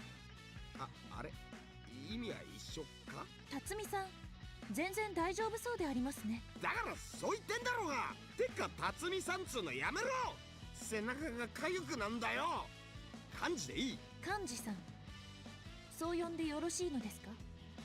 私は作り物ですが。何の話だそりゃ。俺がいいっつってんだからいいんだよ。 Wait, he is in an illusion? He was shown an illusion? When I put Kanji down as he requested, he turns his back and repeatedly scratches his head. I feel as his demeanor has changed compared to how he was before the fight. His loud voice and rough words are the same, but the sense that he will not listen to a word I say is gone. I feel that I can make myself understood now. 幹事さん、改めて教えてください。ここはどこなのですか？対戦とは一体。おめえ、熊子が用意した敵キャラじゃねえのかよ。熊子？もしかしてモニターに映ったこいつは格闘大会。勝った方しか先へは進めねえ。今回は俺の負けだ。まあ仕方ねえ。勝負の世界ってな。Okay, he's still dreaming. 真田さんっぽいであります。こちらの話です。なかなかいいパンチだったぜ。ガツンときた。パンチ？私はパンチなど一度も。けどな、先で待つ先輩らはこうはいかねえぜ。先にも誰かいるんですか？人数は。Kanji-san smiles dauntlessly and gives me a thumbs up. I don't really understand why, but I gave him a thumbs up as well. Good job. Then Kanji keels over. I rush in to catch him. When I look into his face, he's smirking, but he has passed out. It seems he was fighting through his fatigue for the sake of his pride. He doesn't seem injured, so I carefully set him back down on the floor. Suddenly that costume, Kanji-san calls it Ted, appears again on the monitor. 侵入者はペルソナ能力者。排除困難により排除対象から正規ターゲットへ移行。It's using that mechanical tone of voice again. The intruders must be me and the others. Since I won't be easy to eliminate, it appears that he's changing tactics. But what could he mean by valid target? The monitor screen turns off once again. Just like before, it flickers back on after a few seconds. It's the same face as before, but a completely different attitude. プリチなベビーちゃん飛び入り三角マネ戦う気ありありならクマ大歓迎よ次の試合場で待っているクマ It's more how he sounded in the beginning. He's back to normal, or at least recovered from the abnormality. そうだ飛び入りじゃクマのこと知らんクマねおふんクマはクマ相当だクマよーく覚えときんさい General Teddy, apparently he really is a teddy bear. He doesn't seem like one, but a number of things he said caught my attention. Joining in our fun and arena. These are in line with the tournament Kanji-san mentioned. Is this tournament being held here? But the monitor is silent once again and does not return. I do not think I will make any progress if I remain here. I poke my head around the door where Kanji-san appeared to check my surroundings. What looks like a school hallway leads straight ahead.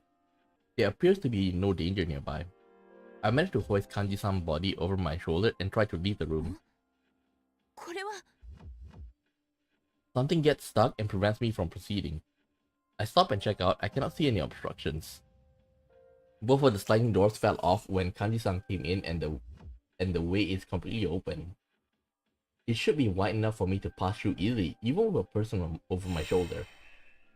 Yet I cannot proceed. Something is getting stuck. I slow my walking speed and check to see what part of me is getting caught. That is how I discover something surprising. Nothing is blocking the way, yet only Kanji-san's body cannot pass through the door. You see there is an invisible wall, one that is selective and prevents only Kanji-san's passage between the room and the hallway. Something Kanji said comes back to me. Only the winners get to keep going.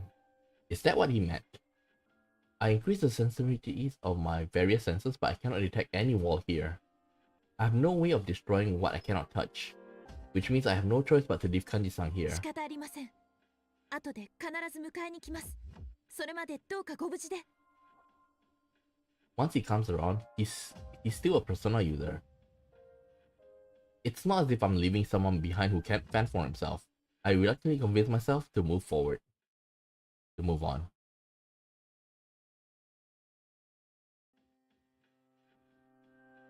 While moving down the hallway, my senses continue to pick up disturbances from everything in the school. It all looks so normal though. There is a line of glass windows on the wall, outside of the field level with the ground I'm walking on. I seem to be on the first floor of the building. Eventually I reach a doorway and cautiously venture outside. There is barely any difference in temperature or atmospheric composition compared to the real world. But the lack of wind is unnatural.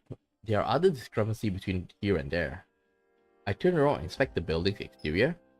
This is indeed a school. I walk along the wall and go around the building. Soon I reach what seems to be the main gate. I turn towards the school building once again and came to a realization. I've seen a photo from this angle in the preparation materials. As I recall, this is a high school in Inaba. To make sure, I step past the school gate and check the nameplate.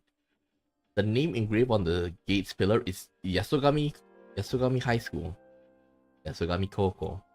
I cross-reference the name and with a map of the area and find a match. This is confusing. A real location has been completely recreated inside the TV. Why is it structured like nesting boxes? Just then, I sense something move in the corner of my vision. I quickly turn to view it head on. It is a uniformed girl. She is running straight through in the opposite direction of the field. Is she a student? No, this is not a real school. Could she be one of the senpai Kanji-san spoke of? But a moment thought highlights an important detail. The pale skin and hair color. There can be no mistake. It's the girl I saw for a moment at the airport after the hijacking. I immediately chase after her, but the girl is much faster than I anticipate, and I cannot close the distance. I release a portion of my foot speed limiters and finally get close, until I'm able to grasp her right arm from behind. The girl stops and turns around. There is surprise on her face, and she stares in wide-eyed wonder at my form. Though I am surprised myself. The instant I take her hand, a flash of intuition charges through me like electricity. This girl is Labyrinth. I'm unaccountably convinced. えらい珍しい格好してはるけど。私は。わかった。あんたもあのバカ騒ぎに加わってはるんやね。Racket? Does she mean the tournament? 私は自分から参加したわけでは。そうなん？せやったら話してくれる？生徒会長としてこないな騒ぎほっとけへんのよ。生徒会長？話して言うてるやろ。うちの仕事邪魔しに来はったん？ The girl looks at me with an irritated expression. How strange, she speaks as if she really is leading an ordinary life here at school.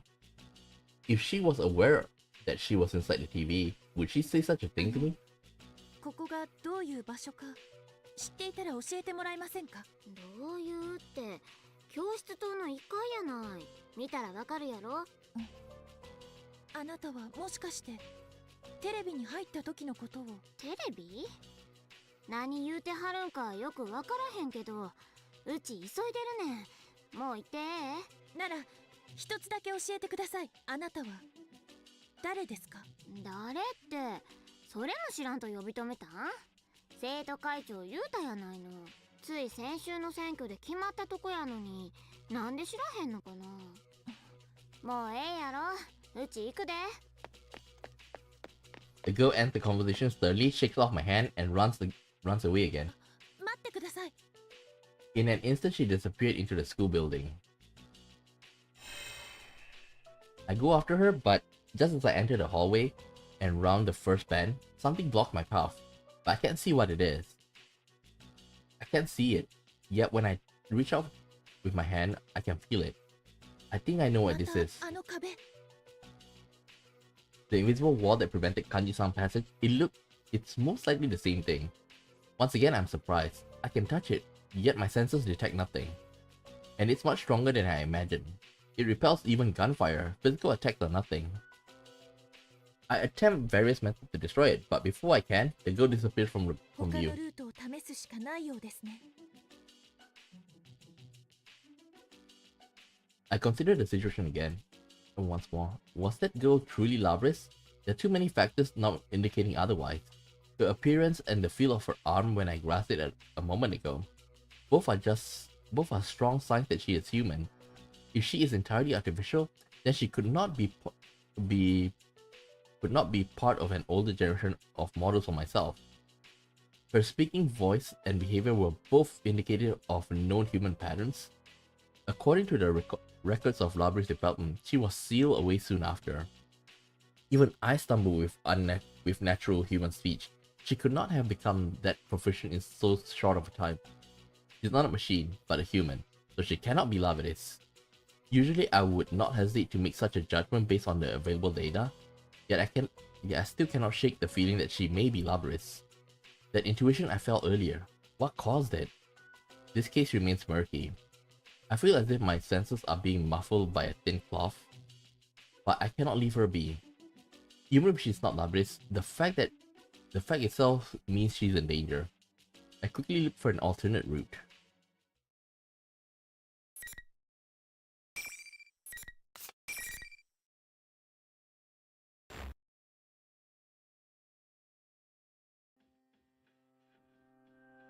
I backtracked the way I came and ran outside. Suddenly, I am enveloped by a tidal wave of sound. These are human voices. The cheering comes from an enormous crowd. I turn around and a thick mass of people run towards me out of nowhere. They are boys and girls in school uniforms. It is clear that everyone is looking at me. これは一体。 How did I fail to detect so many humans? But then I noticed it. There is a white noise running through all my sensors. It's the same feeling that I had before finding Kanji-san. What is this? As I stand in thought, the students close in on me. I ask what business they have with me, but the uproar drowns out my voice. I cannot attack them, so I have no choice but to edge backwards. Soon my back is against a wall. I look around for an escape route. Luckily, there was a door behind me. I hurry inside to find shelter.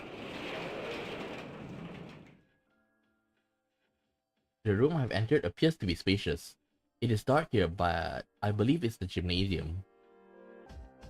Here and there, folding chairs and gym equipment are piled in heaps. It looks like the result of some strange ritual. Suddenly, a light shines in the corner. Upon closer inspection, I can see a monitor showing something. It is airing some familiar faces. Ah. 強敵と書いて友と読む。高校生同士の決死の格闘番組。新たな伝説が今幕を開ける。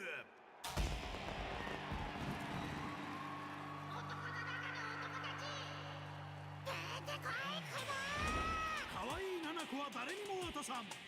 鋼のセスコン番長鳴神優。当然です。錆びれた田舎を踏み台に大英雄に俺はなる。キャプテンズサンチマン花村陽介。退屈なものは全部ぶっ壊す。女を捨てた肉食獣。男勝りの足技系ドラゴン里中千恵。肉を食べなさい。肉を。私をリングに連れてって難攻不落の黒雪姫天城由紀子。一撃で仕留める。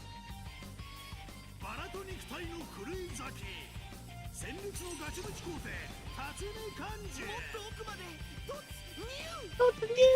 子供頭脳は化け物 IQ2000 の KY 探偵白金直人。バカ軍団ですか。戦え。たった一つの生き残りの座をかけて激闘 P-1 グランプリ今宵開戦。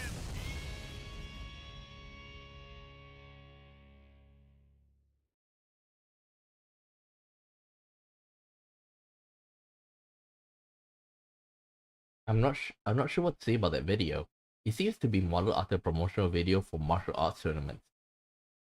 I noticed appearance by Kanji and the host, General Teddy. And the other people shown must also be participants. It is safe to assume they are all Persona users. As if watching my reactions from somewhere, General Teddy appears on the monitor, replacing the video.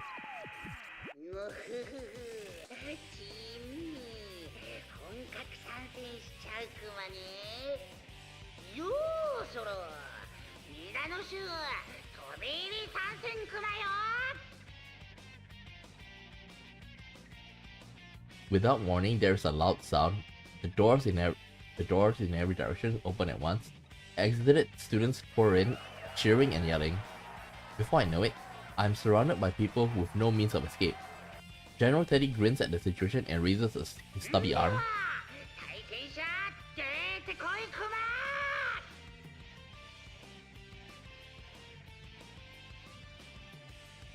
A spotlight shines on the spot where the crowd apart.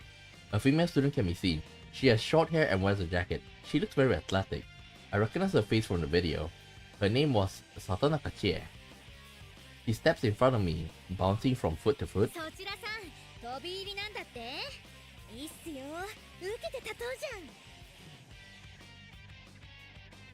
As she finishes her speech, she takes a fighting stance. Just then, a gleaming silhouette appears behind her. It is another persona. Chie-san extends her hand, palm facing up, motions with her fingers taunting me.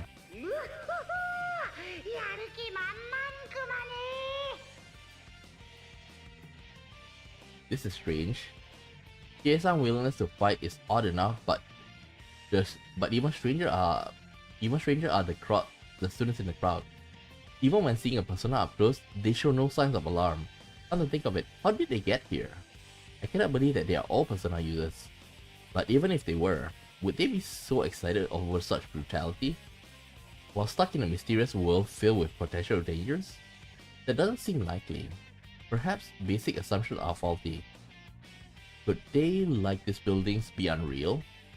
I cannot jump to conclusion, but I decided to take the offensive. I turned to the monitor. General Teddy is bouncing up and down gleefully.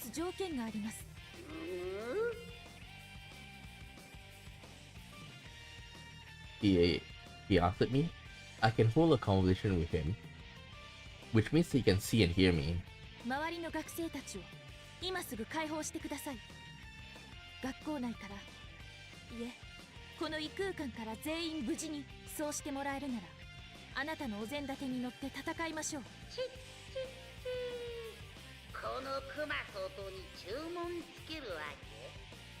人様の心配よりまず自分の心配したらどうクマ？彼らの安全が約束されない限り、私は戦いません。I glare at General Teddy through the monitor. I didn't want to involve the students, but I have an idea. まったく、わがままっこクマね。He snapped his stubby fingers. The room instantly fills with light. I ward myself against it by covering my eyes. A few seconds later, the brightness fades to normal. As my eyes adjust, I see that students have vanished.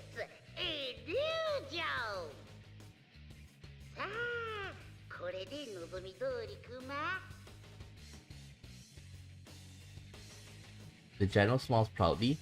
My guess was correct. If the students were fake, it is easier for him to remove them than to talk me into fighting. As a result, my senses detect the moment where the students disappear all at once. The only human here is Chie-san. Looking around, it seems that not everything disappeared.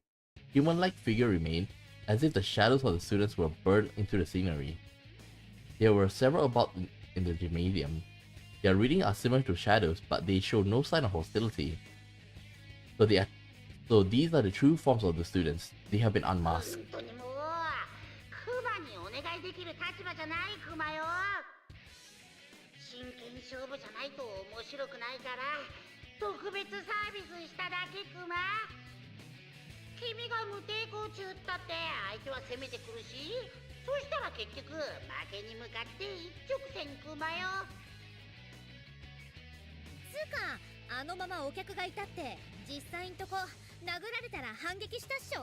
いいえ、人々の安全が絶対に優先です。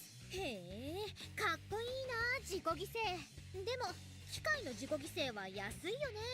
壊れても直せちゃうもん。あ、そっか。機械なんだから自己犠牲じゃなくて当然の判断って感じ？痛みとか感じないっぽいしね。形が人間みたいだからそう思えただけか。This is definitely like an illusion. 理解してもらえないかもしれませんが、私も痛みは感じます。そうなんだ。変なの。おかしくない？兵器が痛みを感じるとか、人間そっくりとかさ。それは。As I struggle to answer, Chie smiles. こっちは気兼ねなく戦えていいけどさ。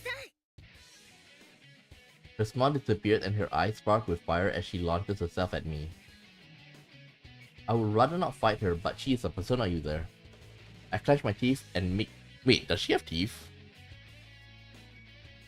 Then what are her teeth made out of?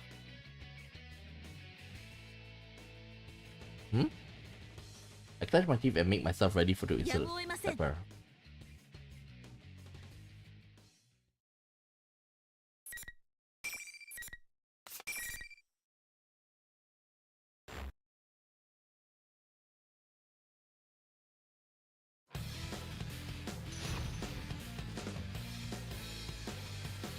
Dun, dun, dun. Round final. Fight. Ouch!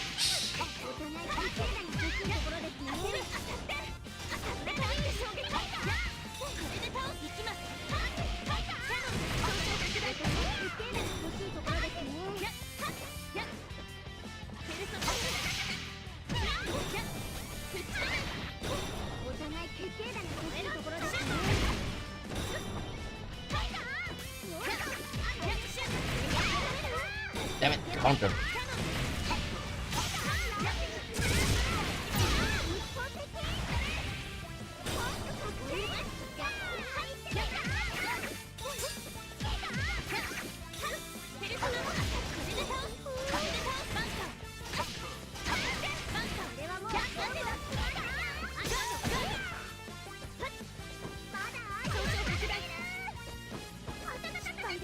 Damn it. What the hell? How do I... Heritage Liberator Palladion.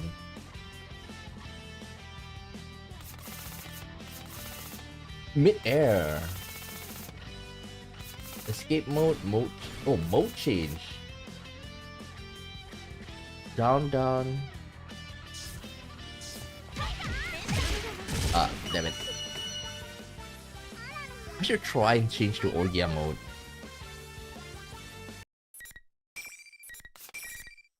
Next fight I'll do that. いったったつうか戦闘のプロすぎるっしょ。すみません、大丈夫ですか？まあね、けど勝てるわけないじゃんよ。っていうかロボってどういうことなの？ She's upset by her loss, but she seems cheerful. But she didn't show this open-mindedness before the fight. Perhaps as with Kanji, I could make peace with her by... No, it is vain for me to think that is possible. Her words echo in my mind. It doesn't even count as self-sacrifice for a machine. It's just what we are programmed to do. I had to admit it, but her observation is correct. あなたから見れば、私は滑稽な兵器かもしれませんが、それでも私は。何それ？私そんなこと言った？っていうか、なんか戦う前と雰囲気違う。ロボなのはびっくりしたけど、なんだろうこれ。Kiesan looks stupefied. Her expression confuses me as well. She stated it clearly, yet she doesn't remember? Then something hit me. Didn't things go similarly with Kanji-san as well? Could it be that something was done to her husbands? No, I should avoid drawing conclusions based solely on speculation. Besides, there is something I must do first. 名乗っていませんでしたね。アイギスと言います。私ら名前も言わずに拳で語っちゃったのか。私は名前は存じています。映像が流れていたので。里中千恵さんですね。そうそう。あ、千恵でいいから。女を捨てた肉食獣。そこは覚えなくていいから。今捨ててないし。私はペルソナは使えるけど、まあ普通の高校生。地元の八十神高校に通ってんの。っていうか、そっちは本当に機械なわけ？はい。ある目的のために兵器として作られました。ご理解いただくのは難しいかもしれませんが。いや、実際戦ったから信じるけどさ。すっげえコスプレとかじゃないんだね。まあコスプレしてこんな場所来る人いたらそっちの方がすごいか。そのことですが、千恵さん、教えていただけませんか？この場所というかこの空間は一体。実は人探しをしているんです。追いかけるうちにテレビに入れるという噂に行き当たってここに。あ、そっか。ペルソナ出してたってことはテレビ入れちゃうのか。どこから説明しようかな。私も詳しくは分かんないんだけど、ここはなんか人間の心の中の世界ってことみたい。心の中？人の内的世界という意味ですか？多分そうかな。内的世界へ物理的に入れる。しかもテレビから。そんなことが。まあ実感ないのは正直私も一緒かな。なんかこの春先までどえらい怪物っぽいのがここに居座っててさ、そいつが仕組みを作ったみたい。ペルソナもそれ絡みで使えるようになったんだ。Kiesan folds her arms with a troubled look on her face.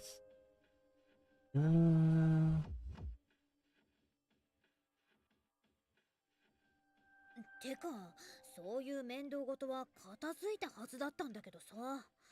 そこのモニターに流れてる PV あるでしょ？あれが突然現実の街で流れ始めたの。あんなデタラメ放送放置できないじゃん。んで仲間たちと止めに来たってわけ。他にもお仲間が？何人かね。それに主催者のあのクマと実況してるリセちゃんって子も本当はあたしらの仲間なんだ。いつの間にか人が変わったみたいになってて。He lets out a ごめん、 sigh. 私ばっか喋っちゃって。そっちは探してる人見つかりそてか本当にここにいるわけ？普通の人は入れないと思うけど。実はすでにそれらしい相手には出会ったのですが。 I tell her about the girl I saw. I gave her the details that I can remember. I recall that she called herself the student council president. She did not seem aware that she was inside the TV. 生徒会長って名乗ってる子ね。見たわさっき。騒ぎ止めようとしてメガホンで怒鳴ってたけど、やっぱ主催者に直談判しに行くって走ってった。彼女はスカートが千恵さんと同じものでした。どちらも制服とお見受けしますが、面識などは。知らない子。てかあの子、先週の選挙で選ばれたって言ってたけど、確か生徒会長って男の子だったと思うんだよね。I have many doubts about her. I must meet her again and figure her ありが out. とうございました。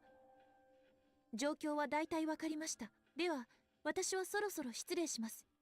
本当はお連れしたいのですが。知ってる。出らんないってんでしょ。とりあえずおとなしくしてる。必ず救出に来ます。信じていただけないかもしれないですが。信She replies じる。去 unhesitatingly. 年いろいろあってね。人を見る目だけは多少あるつもり。まあぶっちゃけ信じるしかないしね、この状況じゃ。もし仲間に会ったら無事だって教えてやって。わかりました。After wiping the dust from her right hand off her sleeve, Chie-sang extends it to me. アイギスさんだっけ？その格闘漫画とかだとこう拳を合わせて終わって握手ってのは友達フラグなわけよ。強敵と書いて友ってやつ？ I clasp her hands. She smiles in 友 embarrassment. 情ってのはすっごい力を持ってるの。これ私が去年学んだこと。こうやって友達になれんだから、その自分をそんなものみたいに言わなくてもさ。千恵さん。そんな顔で見られたら照れるから。ほら早く行って。急げ。 Chie may not be waifu material, but she is a good girl. はい、行ってきます。Energized by Chie-sang's words, I run towards the entrance. I turn around and wave to Chie-sang. There is more at stake than Nabris. I must protect these people. I swear a vow to myself and leave.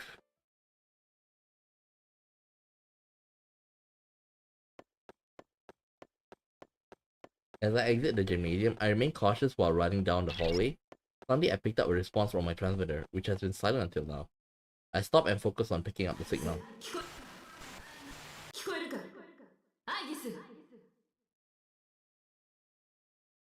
The staticky transmission soon becomes clear. よかった。お互いなんとか無事なようだな。ペルソナでこういう情報支援をするのはえらく久しぶりだが、こんなところで生きるとはな。真田さんもご一緒ですか？いや、分断された。だが反応はある。あいつのことだ。簡単にやられはしない。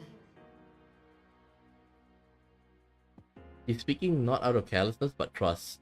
I know because I feel the 気づいてい same. ると思うが、ラビリスを探しに入ったつもりが、どうやら別件に巻き込まれたらしい。とりあえず合流は考えなくていい。このルールでは協力どころか同士討ちになりかねない。了解であります。ラビリスとこの状況がどう関係しているのかはまだわからないが、十分気をつけてくれ。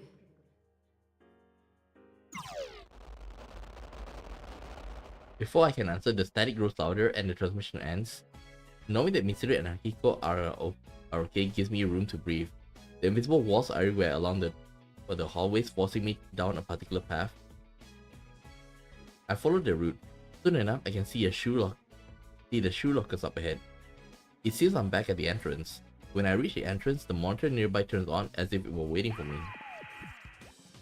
As usual, it is General Teddy. I take a defensive stance. This appears to be the arena for my next battle.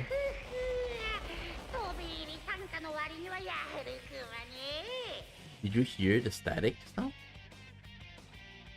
I think this is why like we have to leave the room, because we until now all of the fight that Teddy like up until a certain point, right? Teddy had to leave the room, and that gives us time and the opportunity to actually go into the announcement room.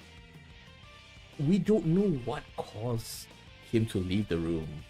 Okay, so is it like another person that joined in the fray? The instant General Teddy appears on TV, my senses picked up that noise again. My suspicion turned into certainty. General Teddy is doing something before the matches. Whatever it makes, whatever it is makes the opponent belligerent or something similar. I can assume that neither Kanji or Chie-chan were acting like themselves before the battle. That would explain why none of our stories were consistent afterwards.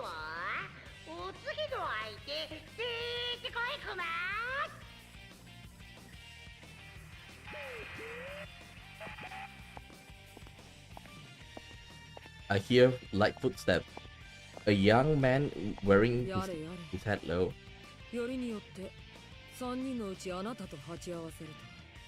She did. Wait, did they meet before? He shrugged his shoulders and pulled the brim lower. This boy was also in the promotional video. His name was Shirogane Naoto. I bring myself to high alert. He said 3 of you.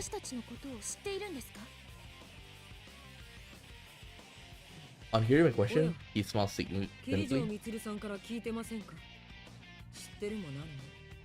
僕は空港にいたんですよ。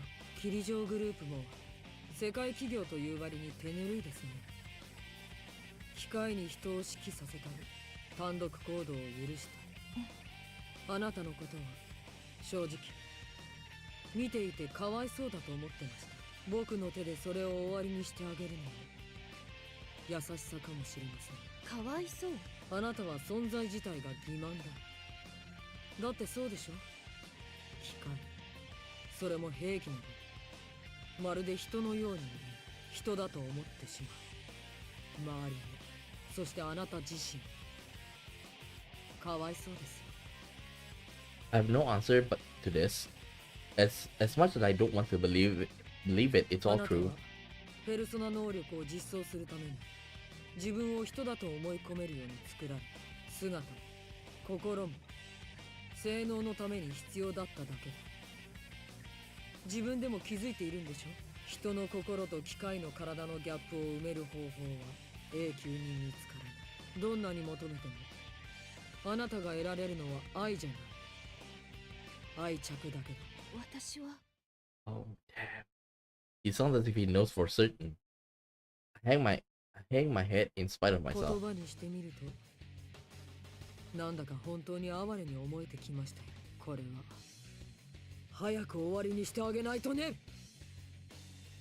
Naoto-san draws his gun. Because my eyes are lowered, I'm slow to react. I already know that we have to fight, and yet I curse my carelessness and quickly stands back up.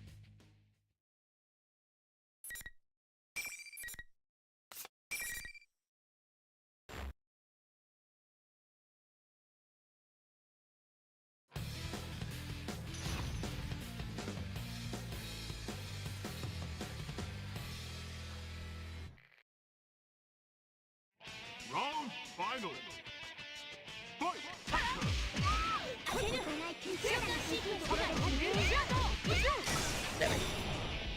Give me a second. Mode change. Down. Damn, I need to push him away first. Okay, Orgia mode.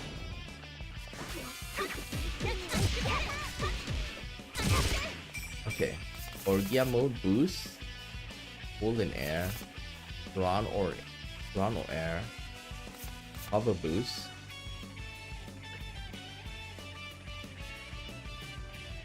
Hover boost. Let me try that. Damn it! Oh, damn it!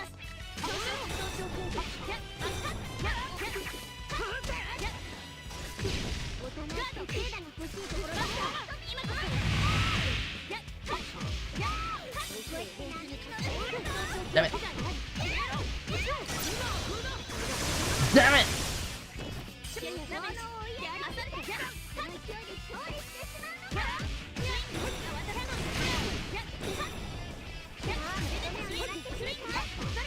Damn it! Damn it! What the? Damn it!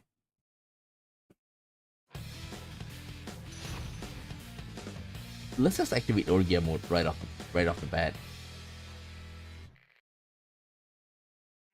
Round final. Fight.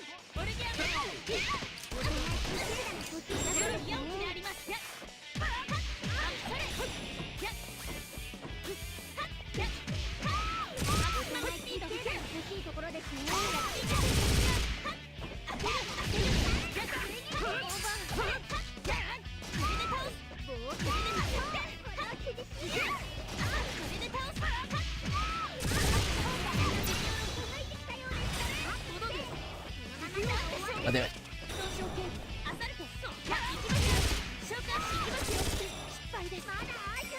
Orgia mode, boost, hover boost, air boost. Oh, hover boost must be done in mid-air. What the?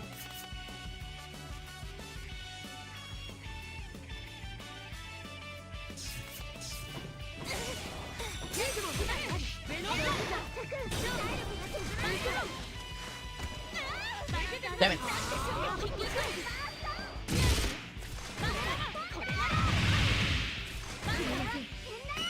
Damn, it's so hard to like use her ultimate.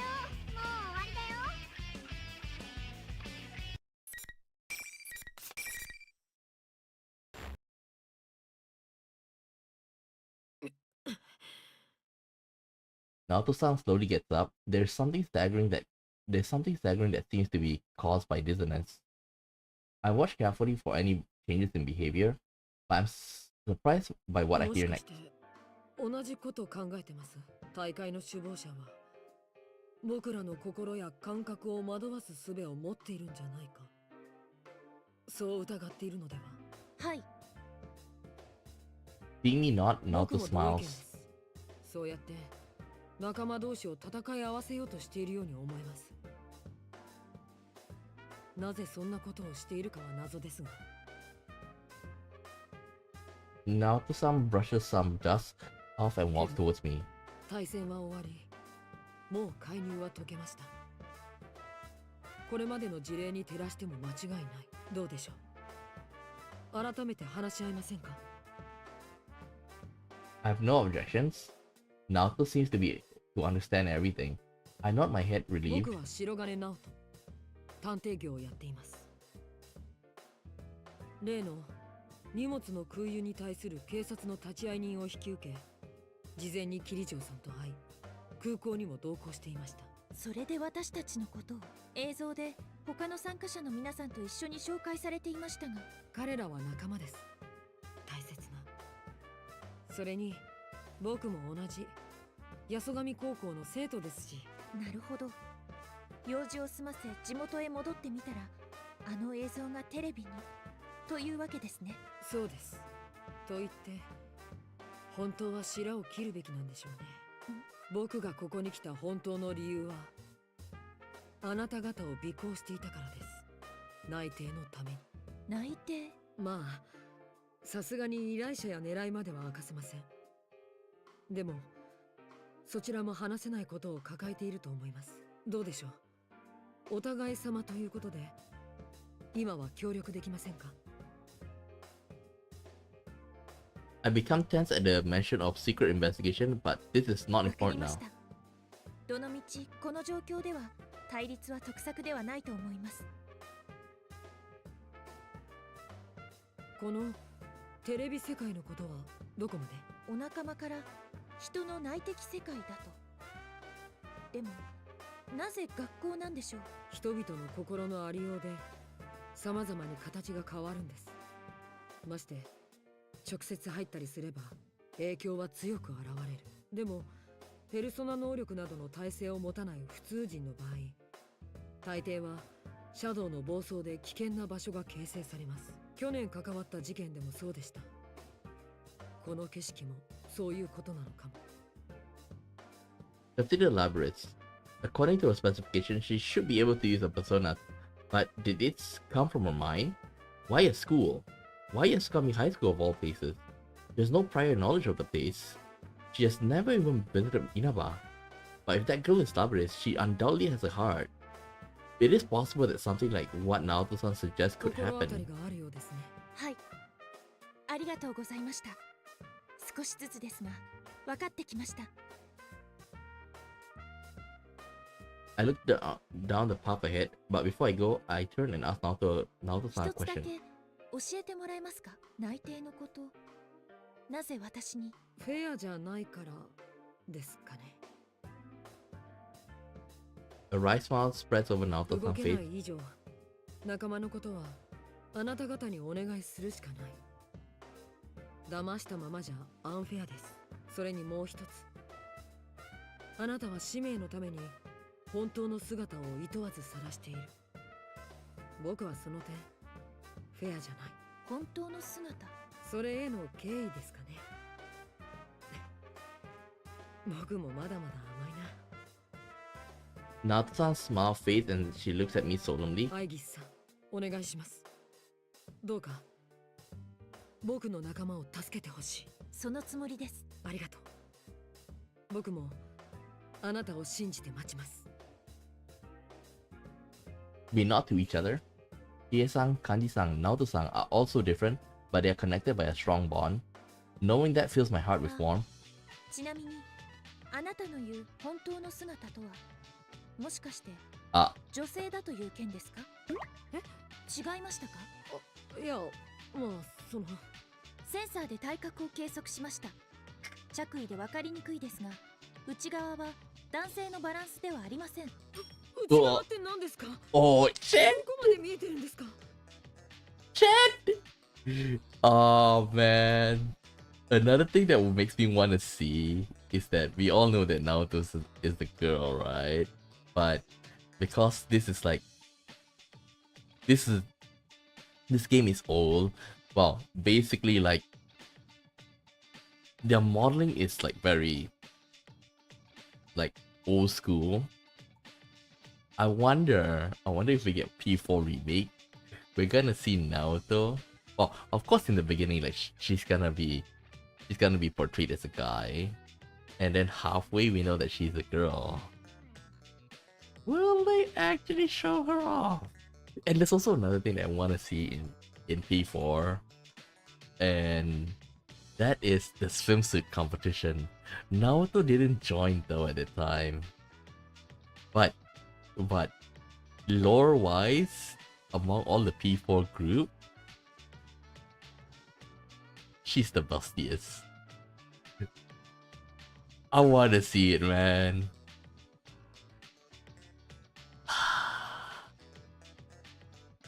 Suddenly Naoto loses all composure and turns red, covering her chest with her arms.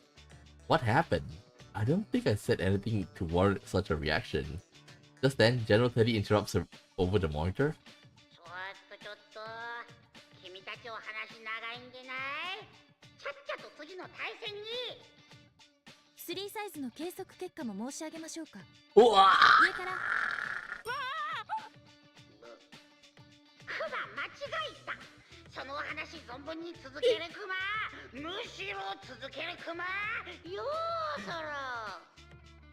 何なんですこの流れは。行くなら早く行ってください。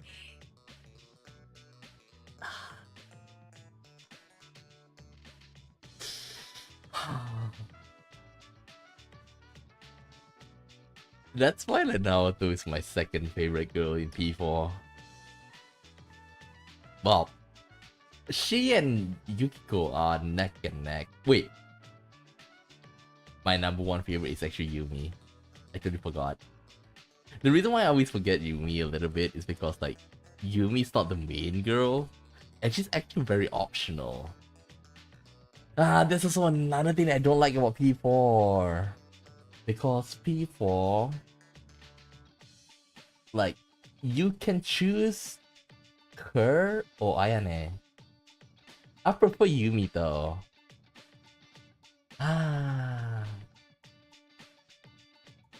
she yelled at me. I must have said something rude. This still happens every so often. An innocuous remark can greatly upset someone. I must keep practicing.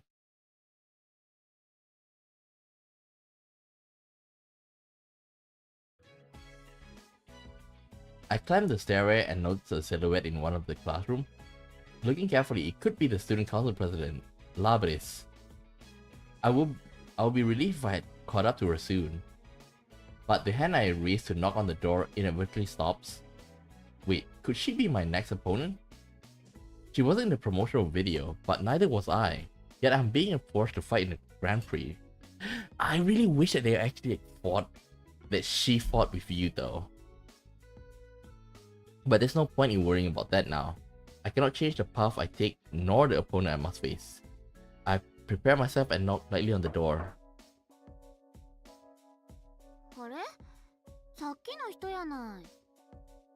The girl turns over and notices me.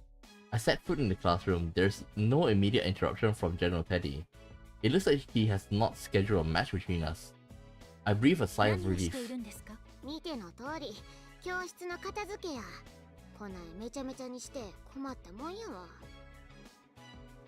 She takes down the pile of chairs on top of each other and lines them up. After a few runs, she takes a breath. Though she is complaining, there is a gentle smile from her face. 楽しそうですね。だってうちこの学校好きやもん。面倒事かて楽しいもんやね。生徒会長やってるのもその延長やしね。こない騒ぎも起きて大変やけどな。ですが、ここは危険です。急いで離れないと。ついてきてくれませんか? She seems confused by my words and tilts her head from side to side. でもうちは生徒会長やし、こう見えて喧嘩はめっぽう強いから平気やで。いえ、そういうことではなく、その。How should I put this? She still has no idea of the danger.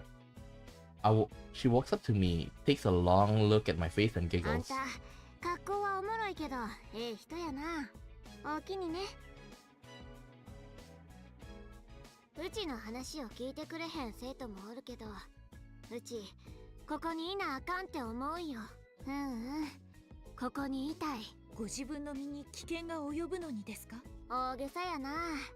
そう決まったわけやないやろ。それに。Her eyes burn with affection for something dear to her. それでも、うちはここがいいんよ。There is no need to test her commitment. It is consistent with the fact of this world being created. Then is she human? 憧れやってん。みんなと一緒に普通に学校で過ごす。それだけや。以前はできない状態だったと。それを聞かはるの？実はうちな。うち昔な。She stopped abruptly. I wait patiently for her to continue, but her face twists into suffering. うち。She puts her fingers to her temples. Her knees begin to buckle. なんでうち昔のこと。なんで来ない。She begins to fall, and I catch her. At that precise moment, there is a strong reading from my fingers as soon as I touch her. It's so strong, like touching a hot stove. This is the same reading as when I first stuck my hand into the TV. It's coming from a personality module, a piece of lost technology that researchers had called plumes of dust due to their shape. Plumes of dust? I have one inside me as well. This is not merely strong evidence, it's conclusive. There are still questions to be answered, but this girl can be none other than Labris. At the very least, she's not human. ごめんな。なんやうち急に気分が。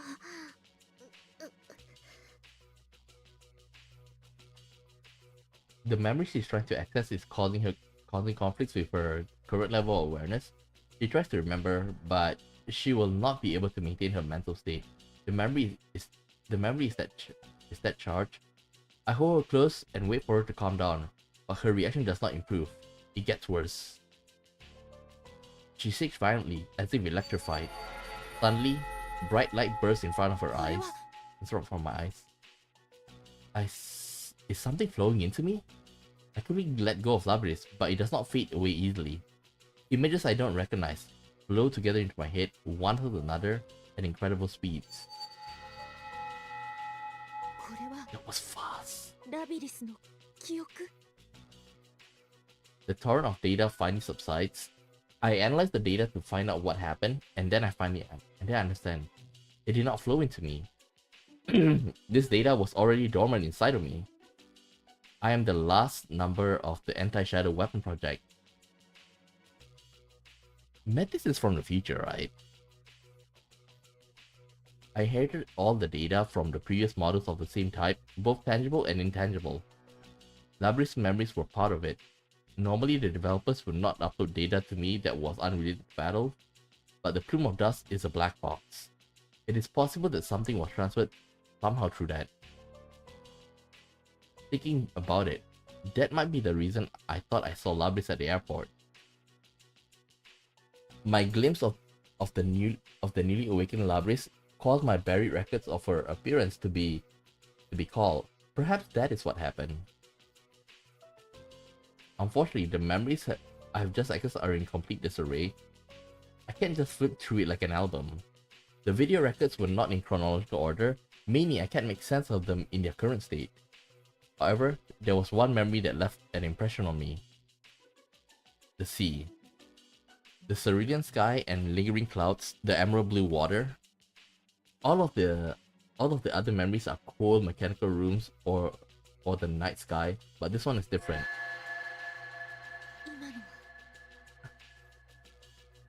Labris staggers as she stands up. Before I can ask her anything, she abruptly shakes me off and runs out of the classroom. I try to chase after her, but after only a few steps, I trip over my own feet. The information overload has prevented me from making any sudden movements. I fight through it, dragging what feels like several times the weight of my legs when... Huh?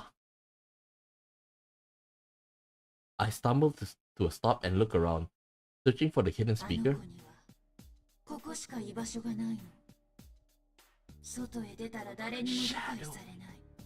Shadow.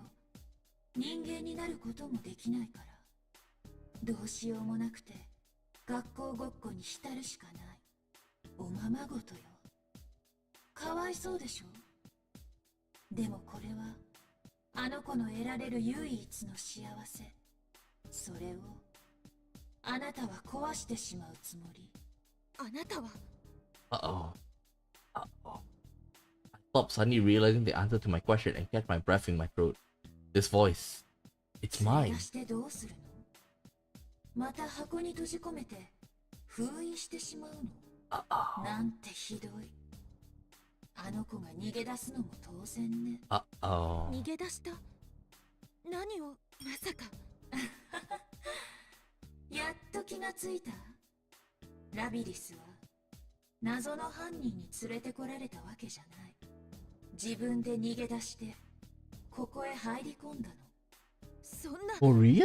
だってハイジャック事件の犯人たちは戦う相手が正気を失うのを見たはずよ忘れたのあれもラビリスの仕業だったとええここは彼女の心が生み出した世界あの力は彼女の性能特殊な装備ってやつよあんな力があれば普通の人間を何人か操るくらい簡単じゃない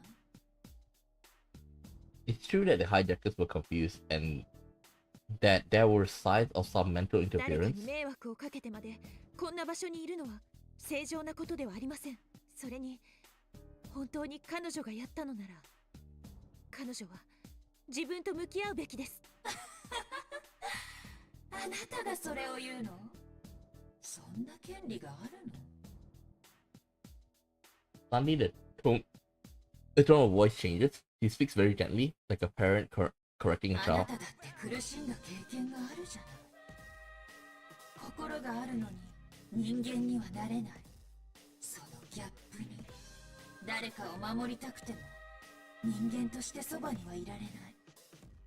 だから兵器として守ろうって決めたけれど、結局失ってしまった。あなたが何を知っているというんですか？そんな言葉で私は希望をなくしたりしません。強がりを言うのね。道具じゃ人間の真のパートナーにはなれない。心はどうしたって求めるでしょう。そばにいたい、愛されたい。ああ、こんなに辛いなら心を得る前の自分に戻ってしまえばいいのに、ただの一度もよぎらなかった。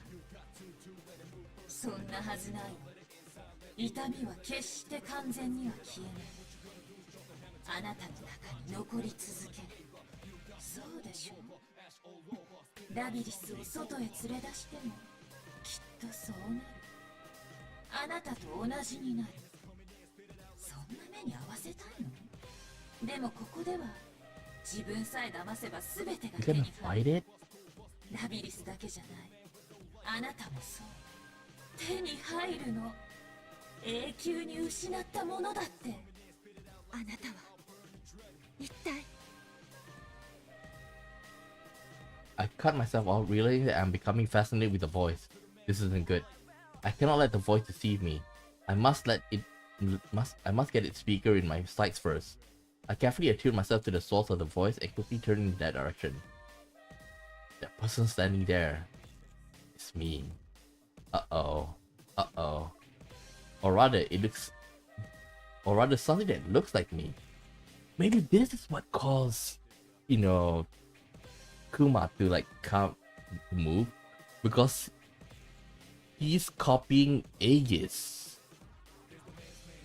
At first, I think that the overload is still affecting my senses, but that is not the case.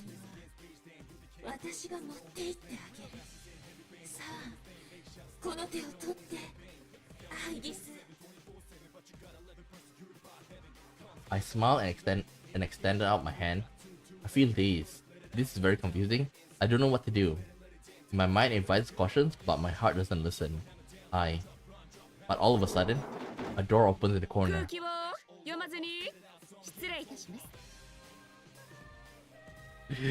What the heck? Yeah. After the events of P3, we go into episode Aegis. Aegis lost Athena, but was able to use wildcard since she's using Aegis. She's using Athena. Does that mean that she doesn't have the wildcard anymore? This unexpected event brings me back to reality, and I realize that I was nearly seduced by its promises. On a second look, I can see a woman beyond the door frame. That distinctively blue dress. I recognize the attire of the elevator girl. Her name was Elizabeth Sang, I believe. But why is she here? Elizabeth walks right in and stands in the center of the room. There is nothing outwardly abnormal about her pose, but it is as imposing as a battle stance. She opens a thick leather book and then smiles dauntless at the other me.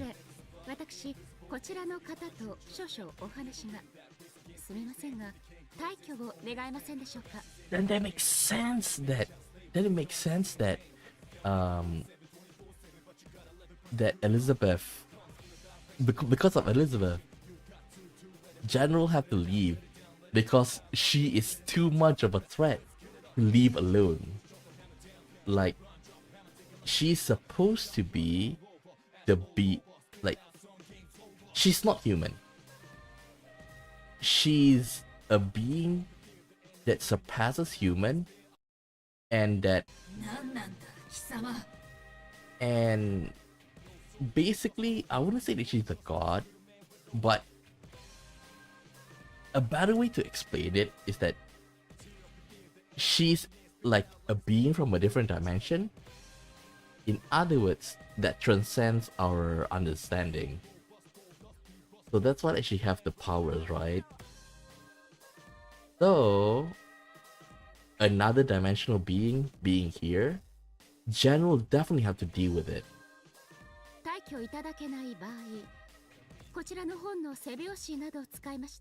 一撃お見舞いしなければなりません。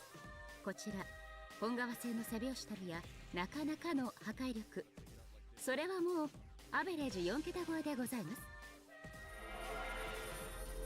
Without warning, the passages from the open book overflow with light.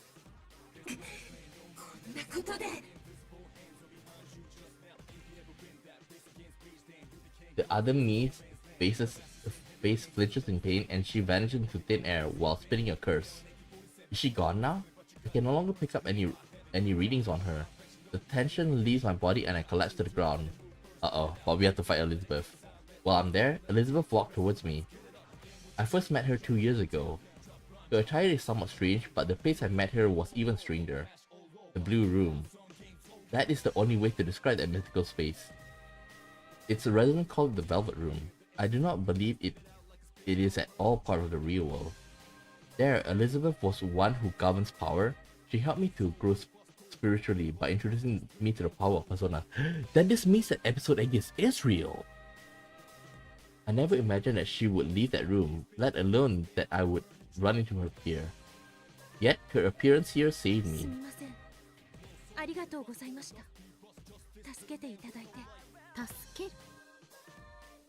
She stares straight at me, then lets out a long sigh of disappointment.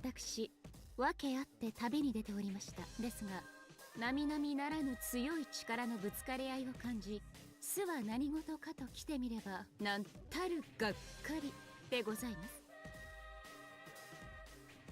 I'm baffled by her candidness. 以前、私の目の前であなたが得た気づきを、早くもお忘れになりましたか？記憶やが鶏とどっこいでございますか？今一度、あなたを見極めさせていただく必要があるようにお見受けいたします。She speaks as if she is engaging in everyday conversation and opens her leather-bound book again. Suddenly, an murderous aura fills the area, fierce as the gust of wind. Something about me has disappointed her. I know that much, but I clearly have no time to ask her what it is.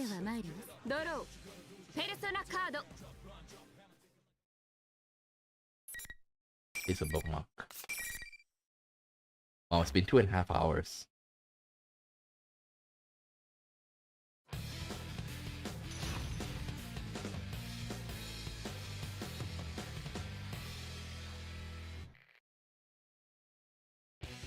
Round final. Fight. Mazyodan, Mabufudan, debilitate. Megidolaon.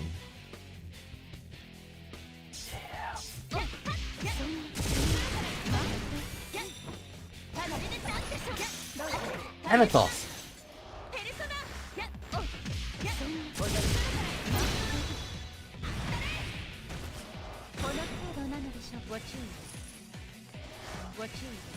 Damn.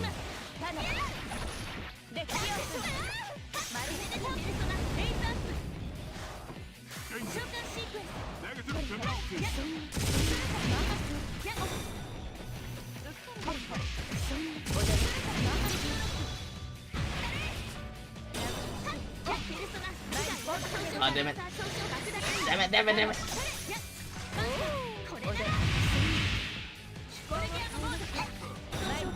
Oh, damn it, I turned it off.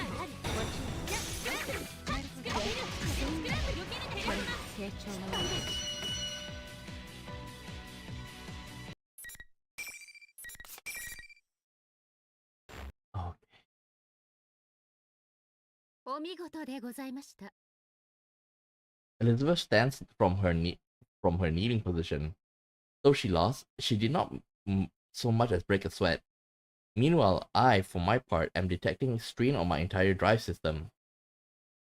I can see myself lacking the energy to even speak reflected in Elizabeth's clear eyes.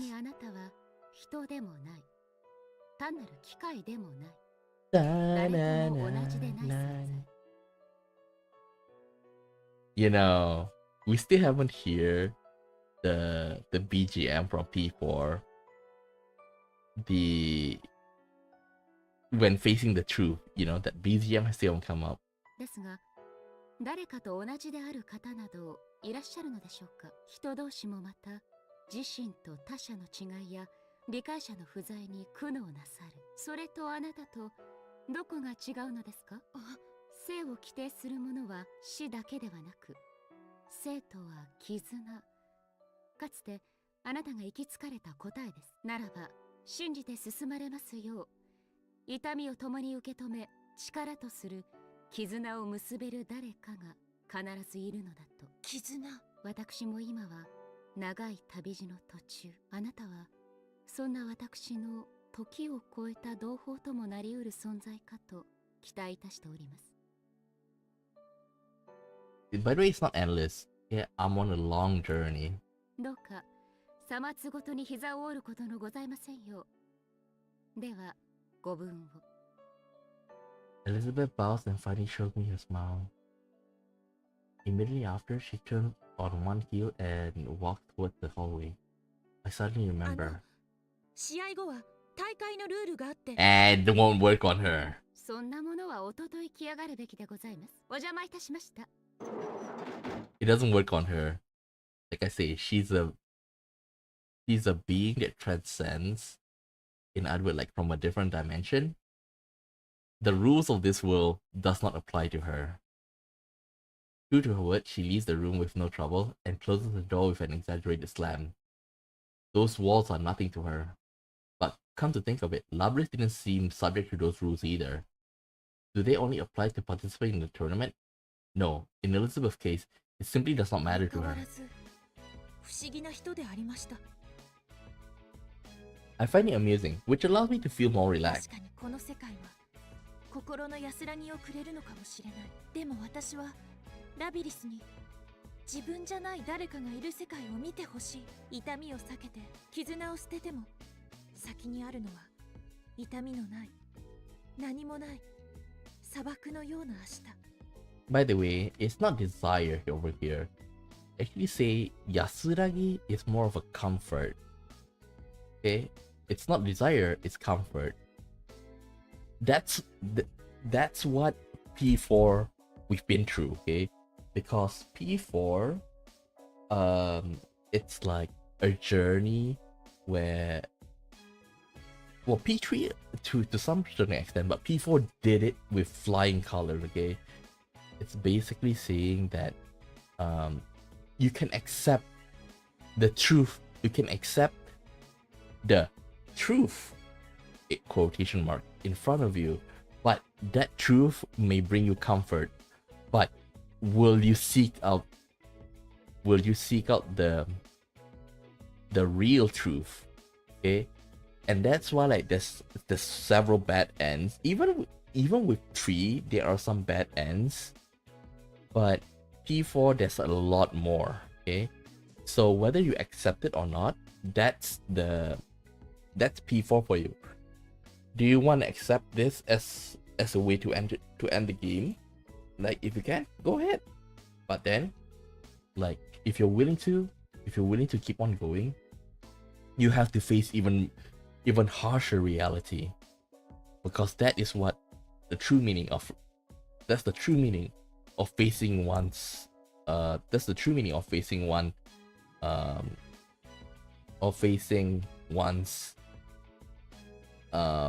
like facing the reality and lead to the truth. 私も昔同じことを考えたから、きっと彼女を分かってあげられる。I too felt the same as Labris when I went through an incredible trying ordeal. If there's no one trying to reach out to her, she'll become even more trapped. As she is now, Labris cannot escape on her own. That is because the key of extricating oneself is the realization that one is not alone. 私はラビリスの姉さんの心と絆を結びたい。一人じゃわからないことを教えてあげたい。Saying it out loud helps out to strengthen my resolve. I changed my approach and focused on searching for a way to save her. Still, that thing that looked like me, was that Naoto-san meant by shadow going berserk? My own shadow. Thinking of it that way shed some light on things. Of course, I can control my persona and have some resistance to the effect of this world, but the heart cannot be so easily stabilized. If the same thing happened to Labris, I suddenly realized the dangers involved. I impatiently suppressed these thoughts and dashed out the hallway. To the announcement room. Right? Right? Actually, I'm holding it in. I want to go to the toilet very badly now. I followed the path formed by the invisible walls. Eventually, I climbed the stairway to the third floor. There seemed to be no walls here, allowing me to go as I please. I can tell the end is near, so I prepare myself. Soon, I stand in front of a room that has a sign outside saying announcement room. The door is half open. I can sense someone inside. I cautiously press up against the door and peek around it. This is the announcement room, as the sign indicated, but the space inside is much larger than any classroom I have seen.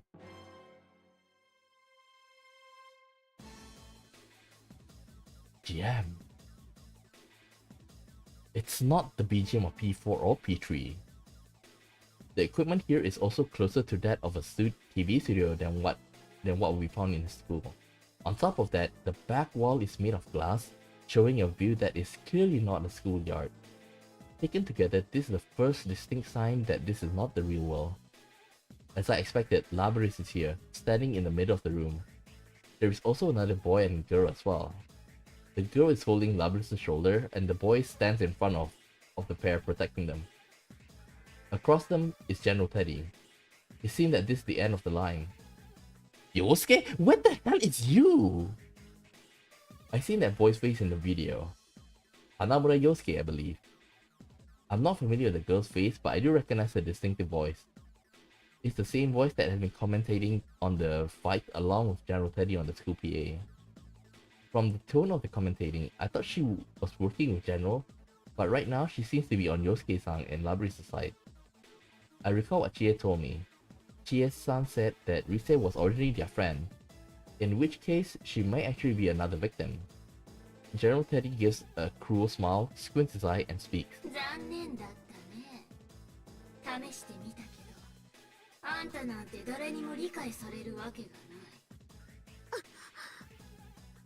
General Teddy's voice and tone have undergone a remarkable change. Listening closely to his voice. Ah, so it finally reveals its true form.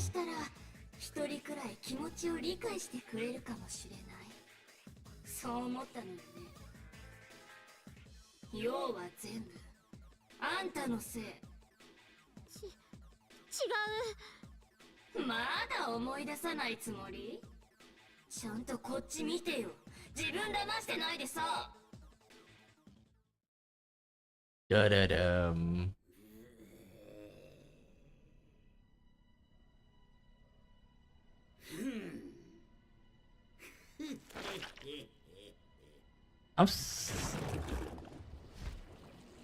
That black ooze reminds me of, you know, when one turned into a shadow.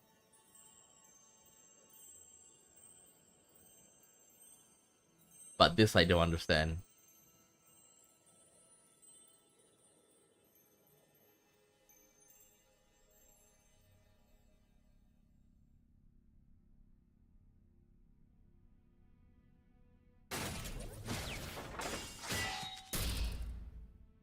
I thought they said that she doesn't have a weapon equipped on her. Just a special equipment.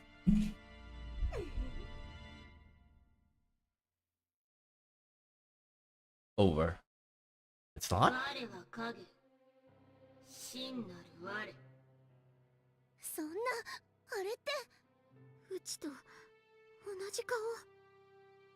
But the face is the only thing that is seen. The rest of the body is covered in metal. There is no doubt that it's man-made. Labyrinth lets out a short scream and backs up.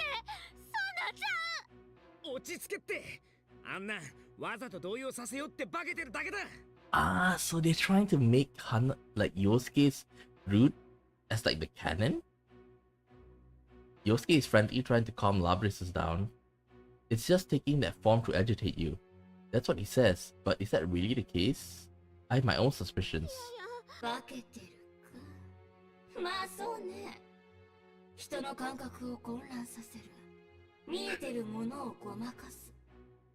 聞こえてるものをねじ曲げる力。そうやって先輩たちを仲違いさせたんでしょ。なら今見えてるものは本当かしら。 The former General Teddy? No, Labris' shadow breaks up into a grin. Labris, meanwhile, is cringing in fear as she holds on to Yosuke's sleeves. うちはちゃうよ。うちは人間やろ。え、それどういう。 I can see that Yosuke does not know how to answer the sudden 私にこ question. んな特別な力があるのはどうして？それは私が持っているからよ。 With that, Shadow snaps its fingers. At once, static that on a poorly tuned TV starts appearing around Labris and slowly envelops her. I enhance my vision. Nothing is happening to Labris' body. It was my own vision that was clouded, or had been until now. Soon after the noise dissipates, an inhuman-looking girl is standing in her place.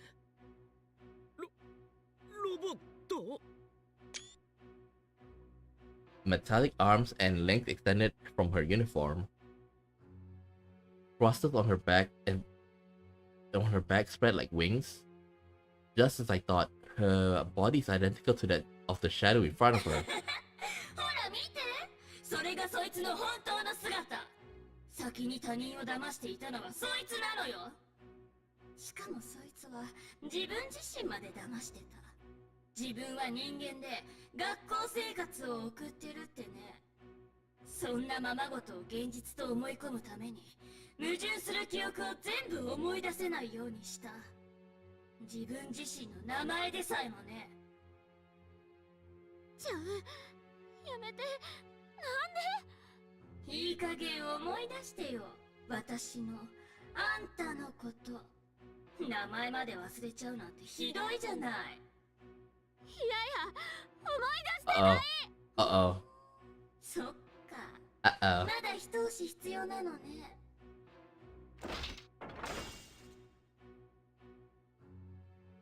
The shadow grins evilly and swings the enormous axe.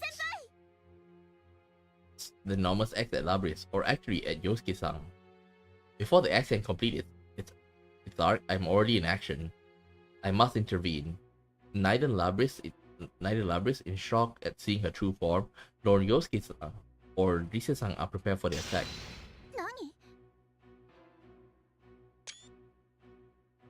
I deflected the strike with a metallic part of my arm. It was heavier than I anticipated.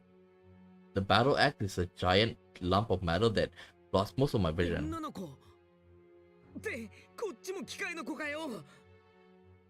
I turned my head to Labris and looked straight into her shocked eyes. そこからしか未来は開けない。辛くてもあなたは認めなければいけない。I tell her name in clear voice, her official name, which includes something no human has, a model あな number. たの本当の名前は対シャドウ特別制圧兵装5式ラビリス。 Labris quivers violently, as if an invisible arrow had pierced her chest.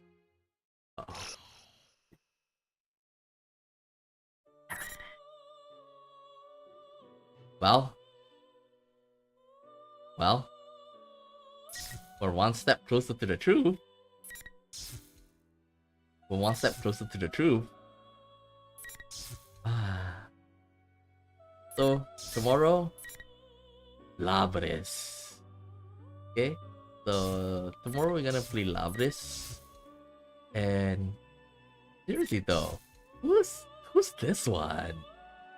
I can assume it would be the security guy, the one that we met from Naoto and Mitsuru. I doubt it'd be like Junpei or the rest. Okay, Junpei. It could be Adachi. But Adachi is behind bars. I don't think it's Adachi. Like there's no. It must be new character. It shouldn't be like existing character either from PA, P4 or P3. I doubt it's from there, but I could be proven wrong. Okay, so tomorrow we'll probably know who this is. Okay, so I'm gonna end the stream here for today. Okay, it's 3 hours. Aegis is one because, like, without a doubt, she's related to Lovelace. That's why, like, her one is longer. I would say that it's even more than me to do.